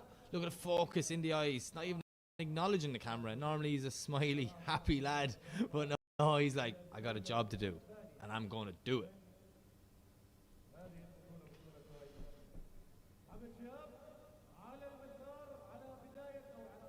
Okay, so we're just waiting on more smoke to clear. See the flashing lights on the roof? That is Wally. Wally is back with us in Oman this year. Race Data Labs. Mike has brought out Wally, and he is aiding the judges upstairs. We will be hopefully getting some of that 3D rendering of the runs on our live stream tomorrow for the battles. But yeah, if you don't know what Wally is, look up Race Data Labs. Is the future of drifting. This literally takes every bit of information and immediately puts it in a 3D run that the judges can watch back on from multiple angles, see speed, angle, on, off, throttle, on brake, off brake, and he's always just adding bits to it. I seen Wally at Drift Masters in Ireland earlier in the summer, or last year should I say, and it's a completely different setup to what's out here now. So always evolving and trying to aid the judges, because let's be honest, it's the hardest job in judging, or in drifting, is judging. So every bit of information they can get will help them. And Race Data Labs bringing as much of that as possible. Fair play to OIDC for bringing the guys back out again. And yeah, really hope we get it on our live stream tomorrow, because I get blown away by it. I spent most of practice just watching the 3D runs, just looking at the data. It's just very interesting if you're a technical drift fan. But enough about Wally. It's all about Mohammed Sieb as he gets ready to leave the line for his second qualifying run. Big weight transfer, using all the track, getting out nice and wide for that first outer zone. Puts the foot down, that screams out his GT86 as he makes his way through first section, doing a nice job in that transition, getting lovely and wide early, which look, put him in a perfect line early for that second zone, setting the car up exactly where it needs to be. Mohammed, a very calculated driver would be the way I describe him, and you know what, it seems to be paying off for him, because this is not a bad run at all as he makes his way through the centre, last transition and over the finish line. Give it up there for Mohammed Sieb.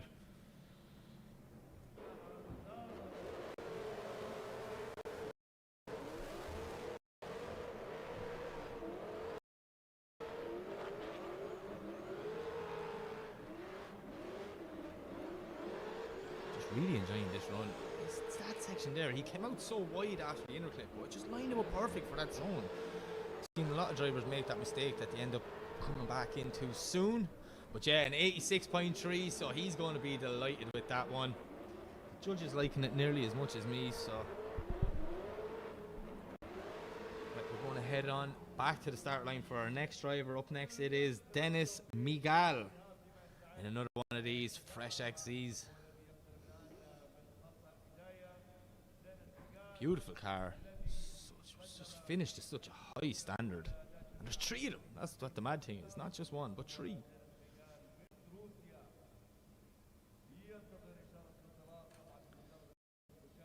So you can see him psyching himself up in the car there. He is pumped.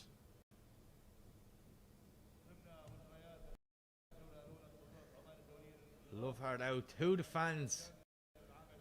He's ready to send this Z in hard.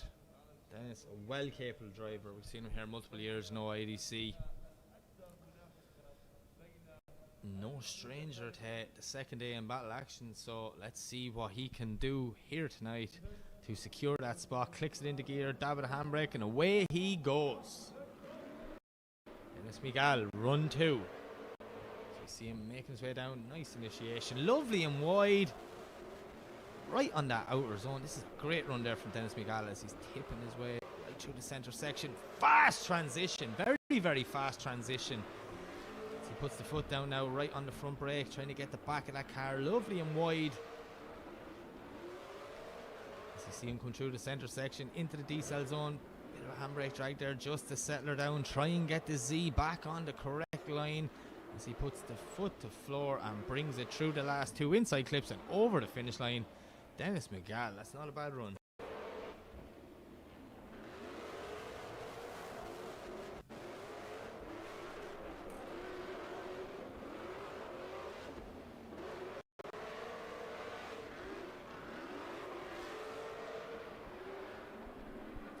Okay, watch Dennis's replay here. His score drops in 83.7. The judges liking that run from Dennis Miguel, looking really comfortable in this Z. We are going to head back to the line, and up next it should be the one, the only Ramzi Ahmed Ramzi. S14 2JZ, 900 brake horsepower. Representing Egypt. Seriously good run for his first one. So what can Ramsey do here to push himself further up the order?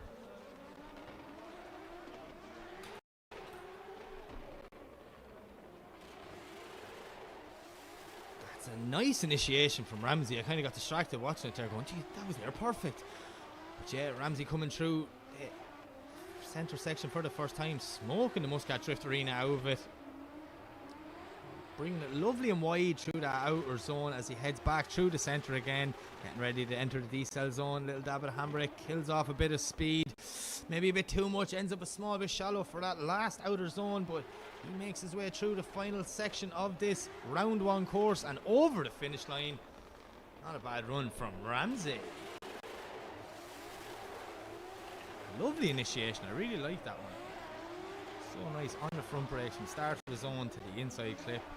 Full throttle all the way through, very fluid.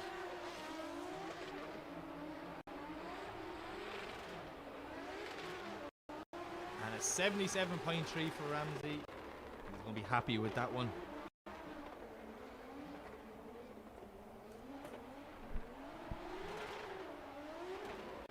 We're getting ready to go back to the line, and it will be the local boy up next. Haitham Al Haididi,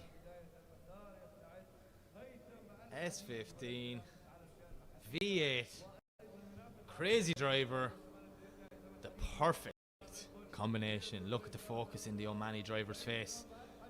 He is ready to go. He knows the challenge that is here. He wants to be in that top 32. He knows a lot of people in the grandstands at home are rooting for him. So what can Haitham Al Haididi do? Well, we're about to find out. Thumbs up from the start line marshal. Thumbs up from the driver. Oh, thumbs up's there, but Haitham's like, I'll just give it another second. Now he's away as he leaves the line, screaming down. Ah, beautiful initiation from Haitham Al Haididi, getting so wide in that first zone, doing a brilliant job as he tucks the nose for the first inside clip and transition now. Very snappy, very fast through that centre section. So you see him really wide for that second outer zone. Haitham Al Haididi definitely wants that top spot in qualifying tonight as he comes into the decel zone now. Dab at a handbrake, scrubs off a bit of speed, and puts the foot down, filling the last outer zone as he comes through, aiming for the center section. One more transition. Can he hold it? Yes, he can. That's a good run there from Haitham Al Haididi. Omani driver definitely came to play this season. Definitely a fan favourite. The roar that just happened outside the window when he went over the finish line. Such a nice guy. Such an aggressive driver as well, really is. An 81 there for Haitham Al Haididi. That's a good score. He's going to be happy with that one.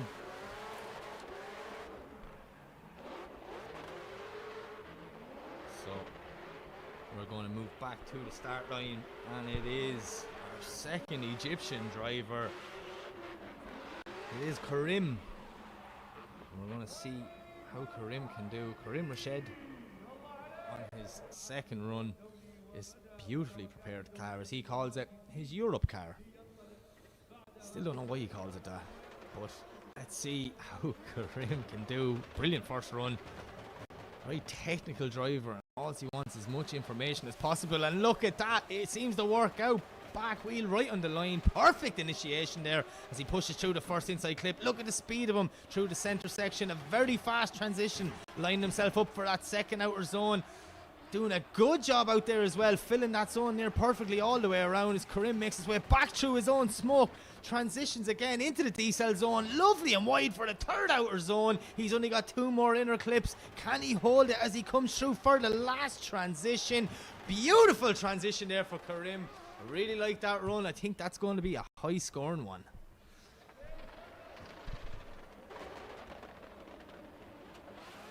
Still can't get over these two identical cars, and he was laughing at it yesterday. I was looking at them in the pits, and I just couldn't believe that everything, like literally everything, is exact same from one to the other. So he's like, once you know one car, you know two cars. One car's for Europe, one car's for Egypt. Makes sense, really, doesn't it? And a 90.7, he's going to be over the moon with that one. Brilliant run there for Karim, and that will secure him a spot definitely in battle action tomorrow. Not many 90 points dropping in qualifying tonight, so we're back on the line. It's another Irish driver, Mr. Alan O'Loughlin, returning for his second year here in Oman. 1.5 JZ, 180 SX. Let's see what Alan can do. I can tell you, I don't know if it comes across on the live stream, but the sound of this car in person, it's amazing. Just has this little high note off it like nothing else. Look at a little cheeky wink from, huh? Little cheeky biter, that's what that was. So we see smoke is still clearing there after Karim, so they're going to wait and give Alan all the visibility going into that first corner. Driver happy. Yep, thumbs up from Marshall, thumbs up from driver, doors closed, and away O'Loughlin goes for his second qualifying run as he makes his way down the straight, banging through the gears. Big initiation, very fast for Alan O'Loughlin, filling that zone nicely. You see him now tucking the nose in beautifully for that inside clip, and a snappy transition there. This is the Alan O'Loughlin that we're used to seeing back home as he makes his way outer zone 2, near perfectly all the way. Last time he dropped the wheel around there, not making that mistake again as he comes into the D-cell zone now. Small dab of the handbrake, settles down that. Sylvia puts the foot in and lines it up for the last two inside clips, transitioning for the last time, and he brings it over the line. It's a good run there from Alan O'Loughlin. That initiation was so fast, carried good pace all the way around that corner. So look at that, bang, snappy transition, didn't even think about it, just kick the clutch and send it. That's what we want to see here. Alan, yeah, not making the same mistake. He dropped wheels at the end of that zone the last time, so he's not making that mistake again. One wheel drop there coming into the D-cell zone, so it's a 74.3 for O'Loughlin. Judges obviously seen a few things that they didn't like. We'll have to wait and see if Alan has a spot in the top 32 tomorrow night. But we have 14 more drivers to go, so we'll have to wait. So up next it is Omani driver, that is Riyal Al Musabi, jumping out of his Supra into this 370Z 800 brake horsepower V8 as our social media guy making sure I'm getting that snap because that is needed. Now he had the look of, oh, I'm on the live stream. So yeah, what can Riyadh do for his second qualifying run as the drone zooming in on him? Look, mental. Riyadh, nice initiation there. Lovely and wide for that outer zone. Really gelling with this new car as we see him making his way through the centre section. First transition, very fast, but oh, unfortunately, Riyadh not able to hold it. For a split second there, I thought that was transition of the day. Just unfortunate there, yeah, Riyadh pushed a little bit too hard. He knows what's at stake here. He knows the standard of driving that is in Oman this year. Watch this. Bang off, he'd held that would be class. But just a small bit too early maybe as well on the transition. So that will be a 0 for his second run.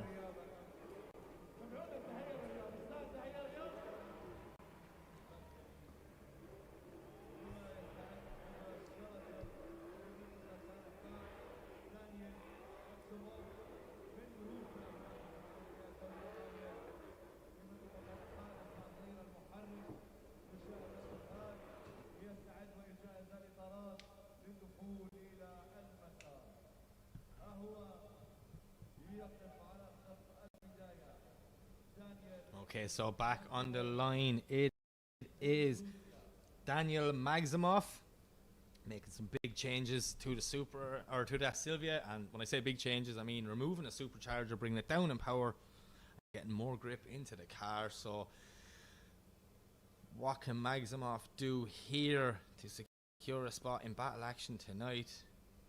Sorry, tomorrow night. We'll have to wait and see. Beautiful looking Silvia, absolutely beautiful, well finished car as well.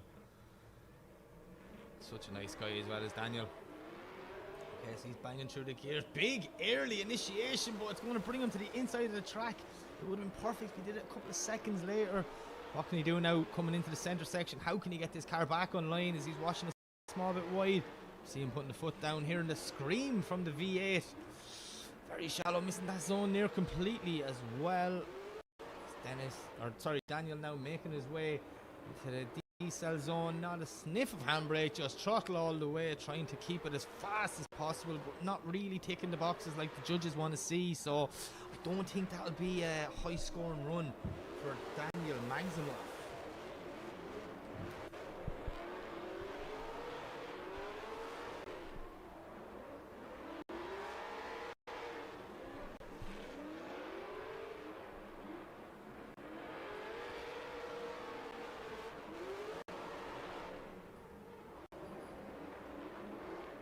So we're just watching Daniel's replay here. Yeah, just too many little mistakes in silly places.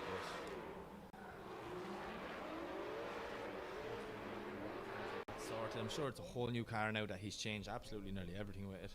But we're going back to the line, and it is Sebastian Fonten, who technically is on lap number 3 here in Oman. Car just arrived this morning, 7 a.m. The container from the Netherlands with him and Clint van Oort's car both arrived. So let's see what Fonten can do on this second run.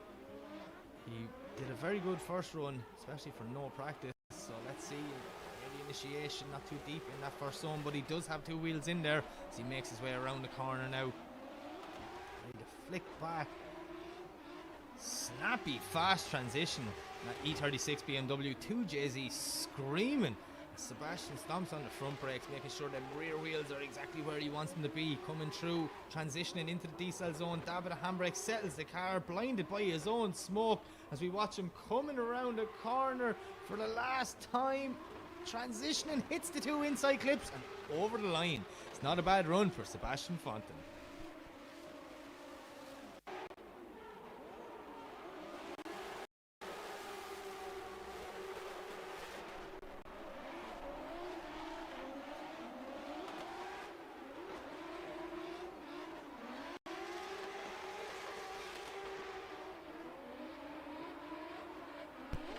Really enjoying that run there from Sebastian Fonten.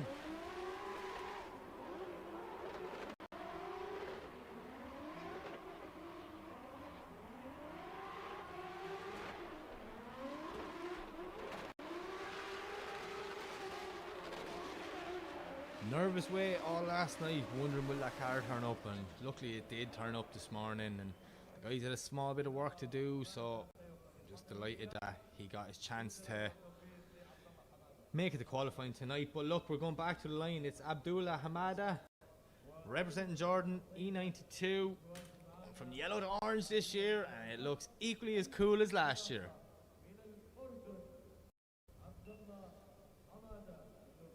Cool, calm and collective. You can see it there. He's just waiting. He knows the job that's at hand and what has to be done.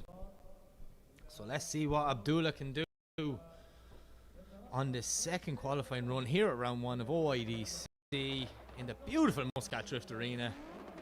Away he goes. Abdullah now making his way to the initiation zone, banging through the gears, doing a nice job on that first zone, filling it near perfectly, tucks the nose, lovely for the inside clip as you see him transitioning back now. That's not a bad run so far from Abdullah as he makes his way nice and wide into outer zone 2, pushing it and pushing it and pushing it back into the center section again. This is such a good run from Abdullah as we see him dab at a handbrake, slows it down just a small bit, making his way through that last outer zone. 2 more clips, inside clips, last transition. Can he hold it?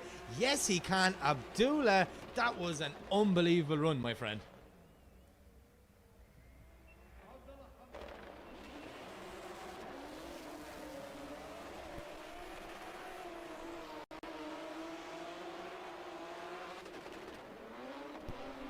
So just enjoying this replay yet again. Watch it here. Abdullah doing such a good job, and an 85, well deserved there. The judges liking it just as much as me. It was such a clean run, so let's see where that puts him in the order. But we move back to the line, and it is Ihab Fala representing the Lebanon in his trusty E46. He said we won't get to see the Sylvia until the next round, and you know what, I'm excited because I've never seen it in person. I was looking forward to seeing this 46 stuff. So she's been around a while. You have with the 2JZ and oh yeah, 800 brake horsepower. I didn't know that. Underneath the hood. So what can Ihab do on his second qualifying run?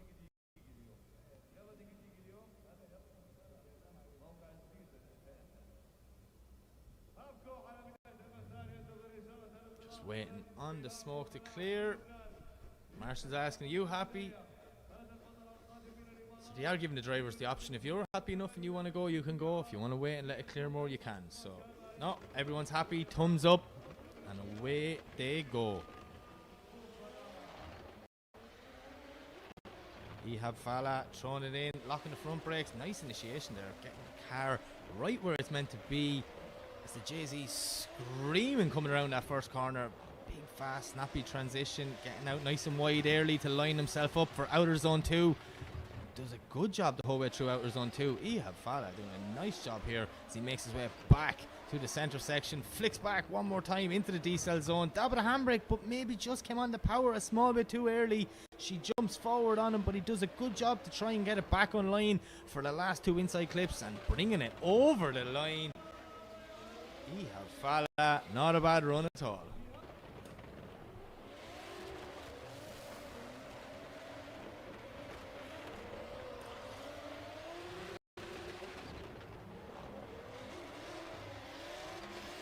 Just watching Ihab's replay here. Score drops in of a 73 for Ihab. He's going to be delighted with that one, especially when it's in your second choice of car. He said he'd be more comfortable in the Sylvia, but that's round 2.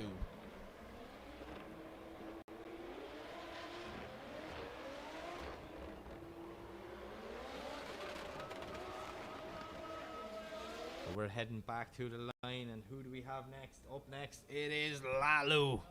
Ali Al-Bushi, Omani driver. A nice, good, fast first run. What can Lalu do in his second run here? One of the nicest guys in the grids. Really helps everyone out. You can see him waving to the marshals as he's coming up. He's just such a friendly character.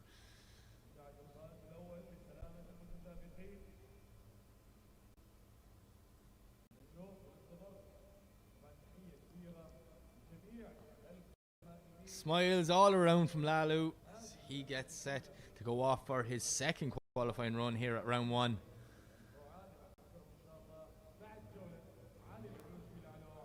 Thumbs up from the marshal and away he goes.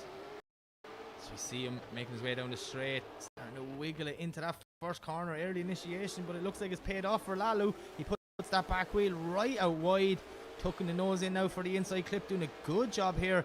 As he transitions for the first time, hits the second inside clip, lines himself up lovely and wide to fill outer zone 2. We see Lalu now dialing an angle all the way to keep that car in between the white lines, doing a great job. Can't see him as he makes his way through his own smoke. Flicking back there now into the decel zone. This is a very good run from Lalu. Very calculated.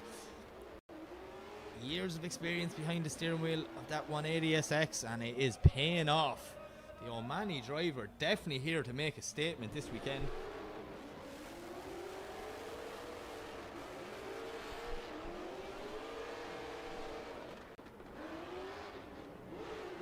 Yeah, just watching Lalu's replay here, just look at him. You can even see him inside the car. He's just so relaxed and calm. It's just looks like he's out for a Sunday drive, really, doesn't he?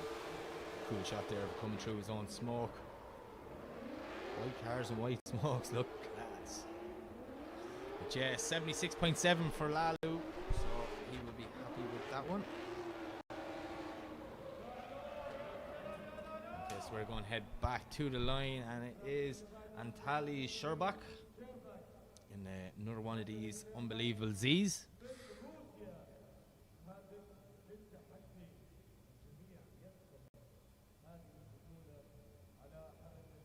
We see him just warming up them front tires.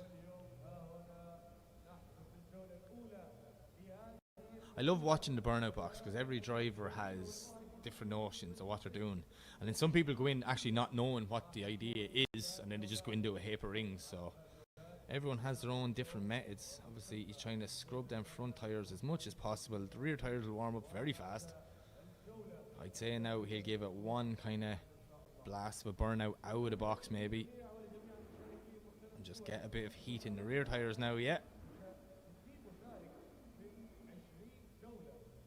I suppose each driver probably has a different ritual for the burnout box. There's no right or wrong method.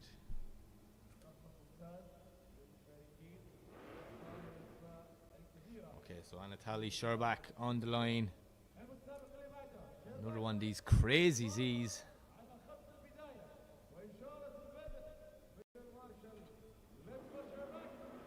Okay. Away he goes for his second qualifying run. Throwing in nice initiation. Very, very fast through that first zone. Doing a good job here. See how he gets on when he tucks the nose in and makes his way for the first transition.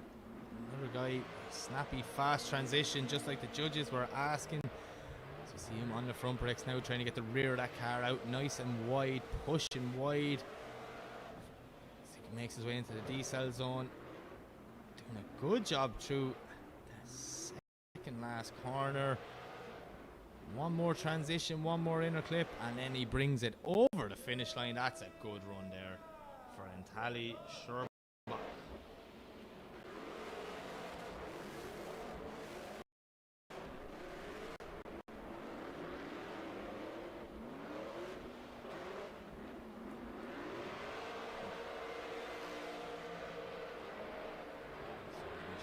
Sherbak's replay here of his second qualifying run, and then we're going to be heading back to the line for another driver. An 81.7, yeah, that's a very calculated, good run. The judges liked it as well. He's going to be pumped on that one, and we definitely, hopefully, should see him in battle action tomorrow night. But next up, it is another Omani driver, and it is Tarouk Al-Shahani. 180SX V8, lovely looking car, really cool. Not sure what's going on with this camera we're looking at the moment. I'm over there in that building. See the light down the bottom? That's me.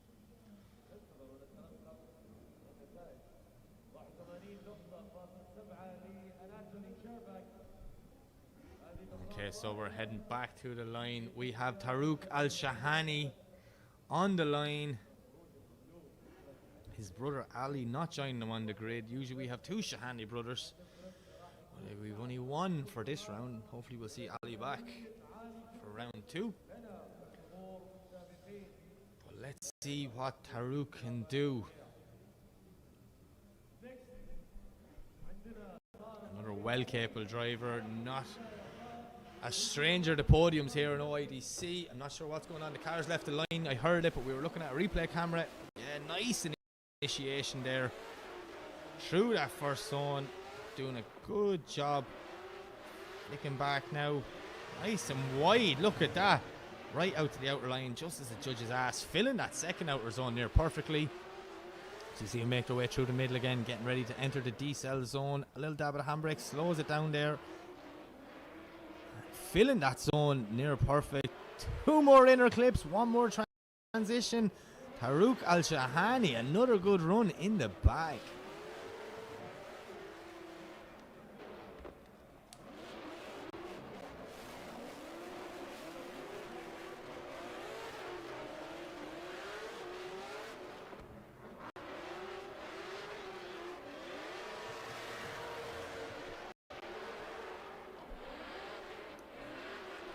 We're just watching the replay here. Taruk Al-Shahani doing a nice job. A 79. The judge has seen 1 or 2 little things that I didn't see. Still another score on the board for Taruk. So wait and see where he ends up in the top 32. But next up it is Clint Van Oort. This will be lap number 5 if I'm correct for Clint. Car arrived this morning, 7 a.m. Loads of work done, him and the team working on it. Got him out for qualifying.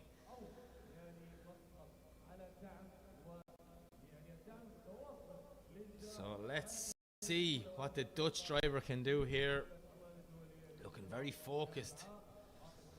Or he could be very tired as well, because I'm sure it was an early start and a nervous night's sleep, wondering would the car arrive. But it's here, Clint. Don't worry. That's you do you.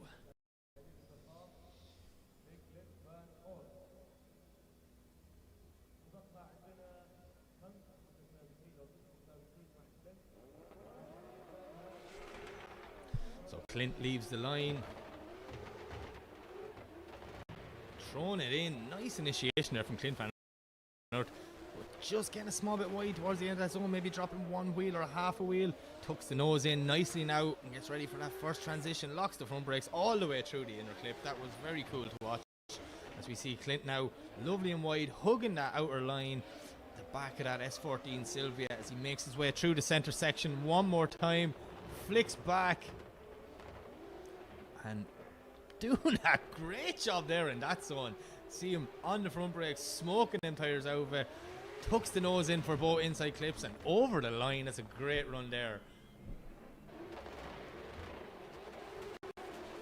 Clint Van Oort, that was probably the only thing there. I'd say maybe half a wheel, if even at the end of the zone, just went out a little bit wide. Look at this, locked the front wheel all the way through. Doing a great job. Hugging the white outer line there, and 84 scoring the board. Judges like that run. Clint will be happy, especially after the days after having. Okay, so we've got 5 drivers left. Up next, it is the crazy man from El Salvador. It is Nasser Harbali in his insane 370Z.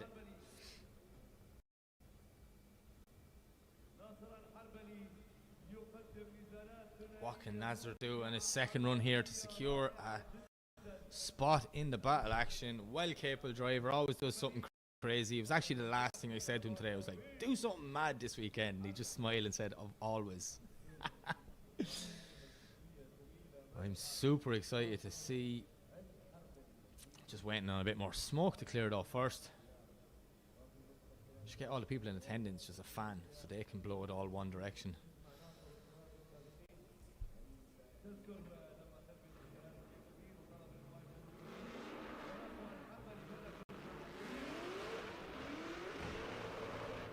So Nasser makes his way down, throwing it in, nice initiation.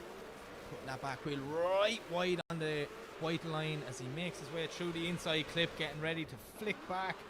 Lovely transition, so fast, so snappy there from Nasser, doing a great job. So you hear the screams when he passes by the judging tower. Hugging the outer line again in that second outside zone as he makes his way through the centre section for the second time into the decel zone. Just a little dab there to kill off speed, steady him up, and away he goes again. Nasser Harbali definitely doing a great job on this second qualifying run here as he takes it through the last clip, over the finish line, and another 360 to celebrate. We call it 370. 370 doing a 360. Yeah, that's a tongue twister. Let's see, did the judges like that run as much as me?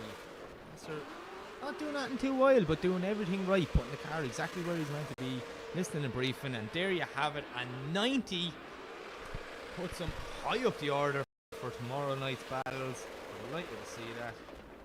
And then we're going to head back to the line, and our next driver is the one, the only, Benedictus Cherba in his brand new 2 Series G42 BMW. I do think Cherba might have just created the nicest looking drift car in the world. It's just, I don't know, there's something about it I look at and it's just amazing. So, it seems to be driving as well as it looks. Everything, absolutely everything in the car was made in-house. Him and his team. Guys build serious cars to a serious standard. So let's see what Cherba can do here on his second qualifying run.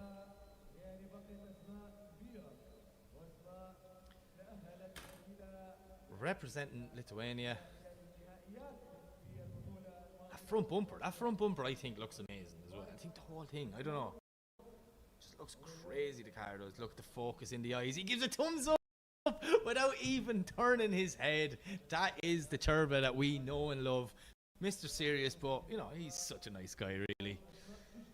You have to be that serious when you're in these zones. This is the top level. Mad Cherba on the back spoiler. He's making his own thing. He's starting his own thing. Will he go full Mad Cherba? Time will tell.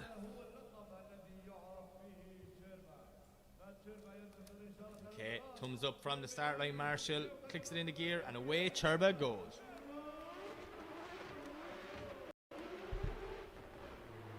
Nice initiation there from Benedictus Cherba, getting nice and wide in that first zone, making his way around the corner through the first transition. Look at the speed and angle he carried through that transition. That was absolutely insane.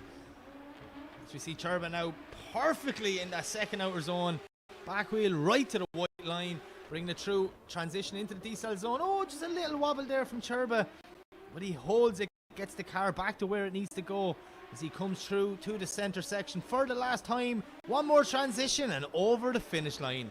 Mad Cherba is here to play.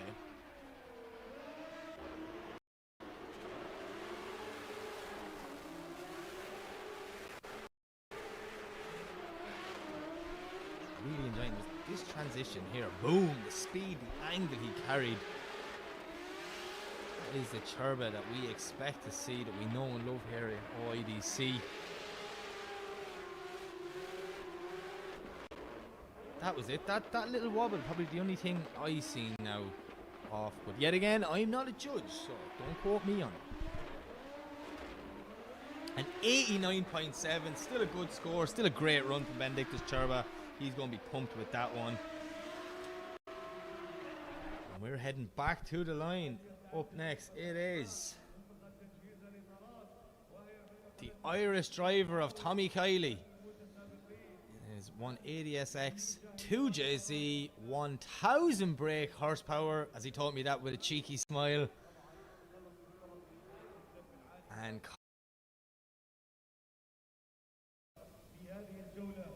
Thomas Kiley, known for having cool, flashy cars. Oh, Starlight Marshall coming up to him just to have a chat or something. I'm not 100% sure.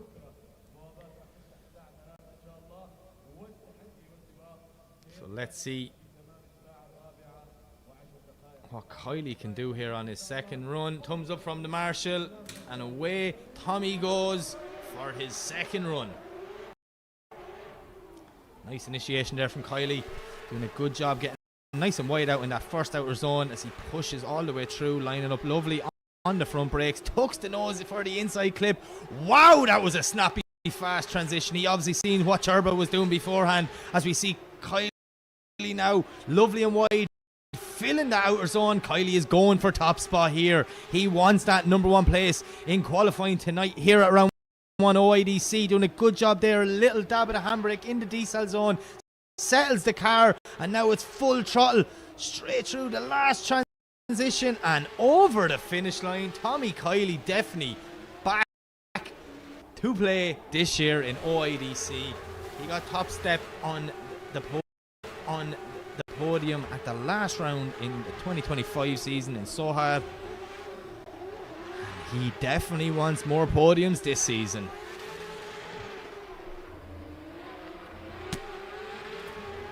Watch this replay so fast from Kylie, doing a great job all the places around.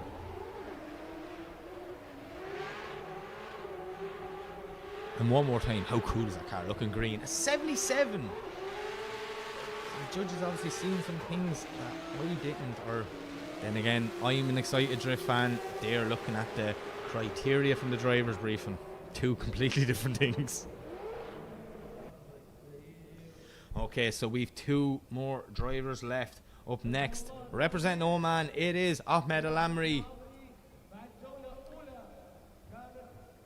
Back and means business this year. The car shut down on his first run. All pressure. Hopefully him and the team got it fixed. He's smiling. Thumbs up. What can Al-Amri do here? Or will this be a big upset at this first round? Championship contender maybe not making it in. No, we're not saying that. I know Al-Amri can do this. He's well capable. He's such an aggressive driver. Brilliant car. Hopefully everything just plays ball, connects the dots and gets himself a decent score in, but he cannot play it safe. He has to go all out. He knows the standard of drivers on the grid this weekend. What can Ahmed Al-Amri do as he tears down the straight, throwing it in? Nice initiation there from Ahmed Al-Amri, doing a great job. Filling that first one perfectly. Listen to the screams of that V8 as he makes his way around the first corner. Fast through the first transition, entering into the second outer zone. The screams of the V8 as it passes by the building here. The floor is shaking as he goes by again. Out nice and wide into the diesel zone. Nice dab of the handbrake, settles the car. Maybe just back on power a small bit early as it jumped out of the zone. But Al-Amri's doing great to hold it. One more clip, one more transition, and he's bringing it over the line. And that's a score on the board for Ahmed Al-Amri. The Omani driver is going to be buzzing after that one. Great run there from Ahmed Al-Amri. The roar from the crowd outside, a fan favourite. Omani crowds getting behind the Omani drivers. This was the only thing I seen that was like big enough. It kind of a little bit early. Watch, he jumped out of the clip there, so he's kind of off throttle to get back in it. But an 81.3, the judge is liking that run. He'll be happy with it.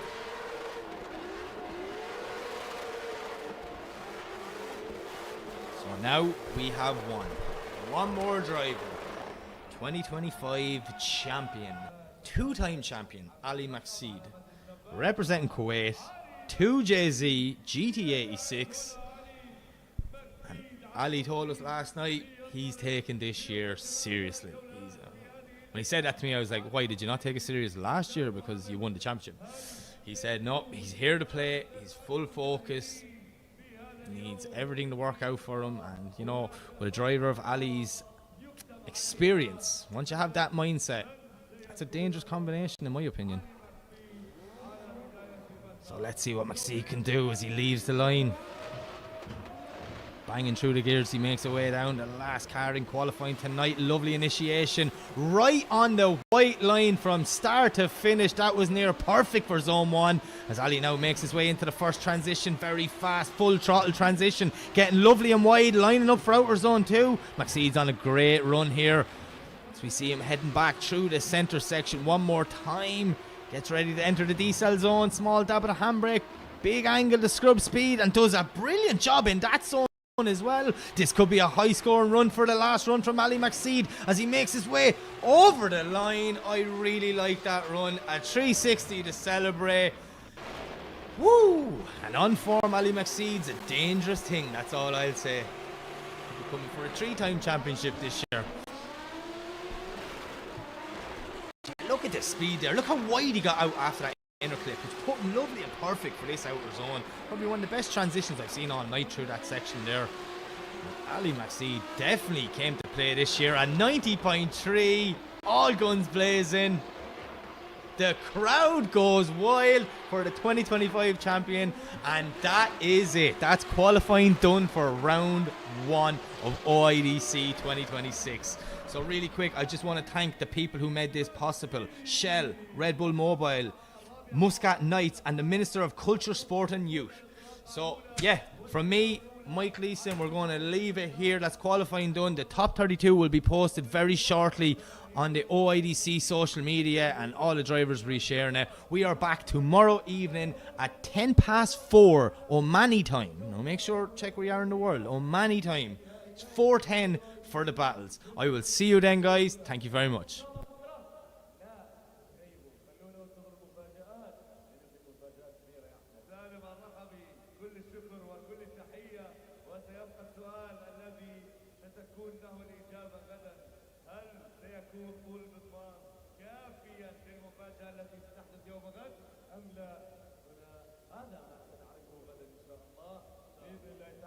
أحمد محمود تحياتي لك شكرا سالم وعلى خير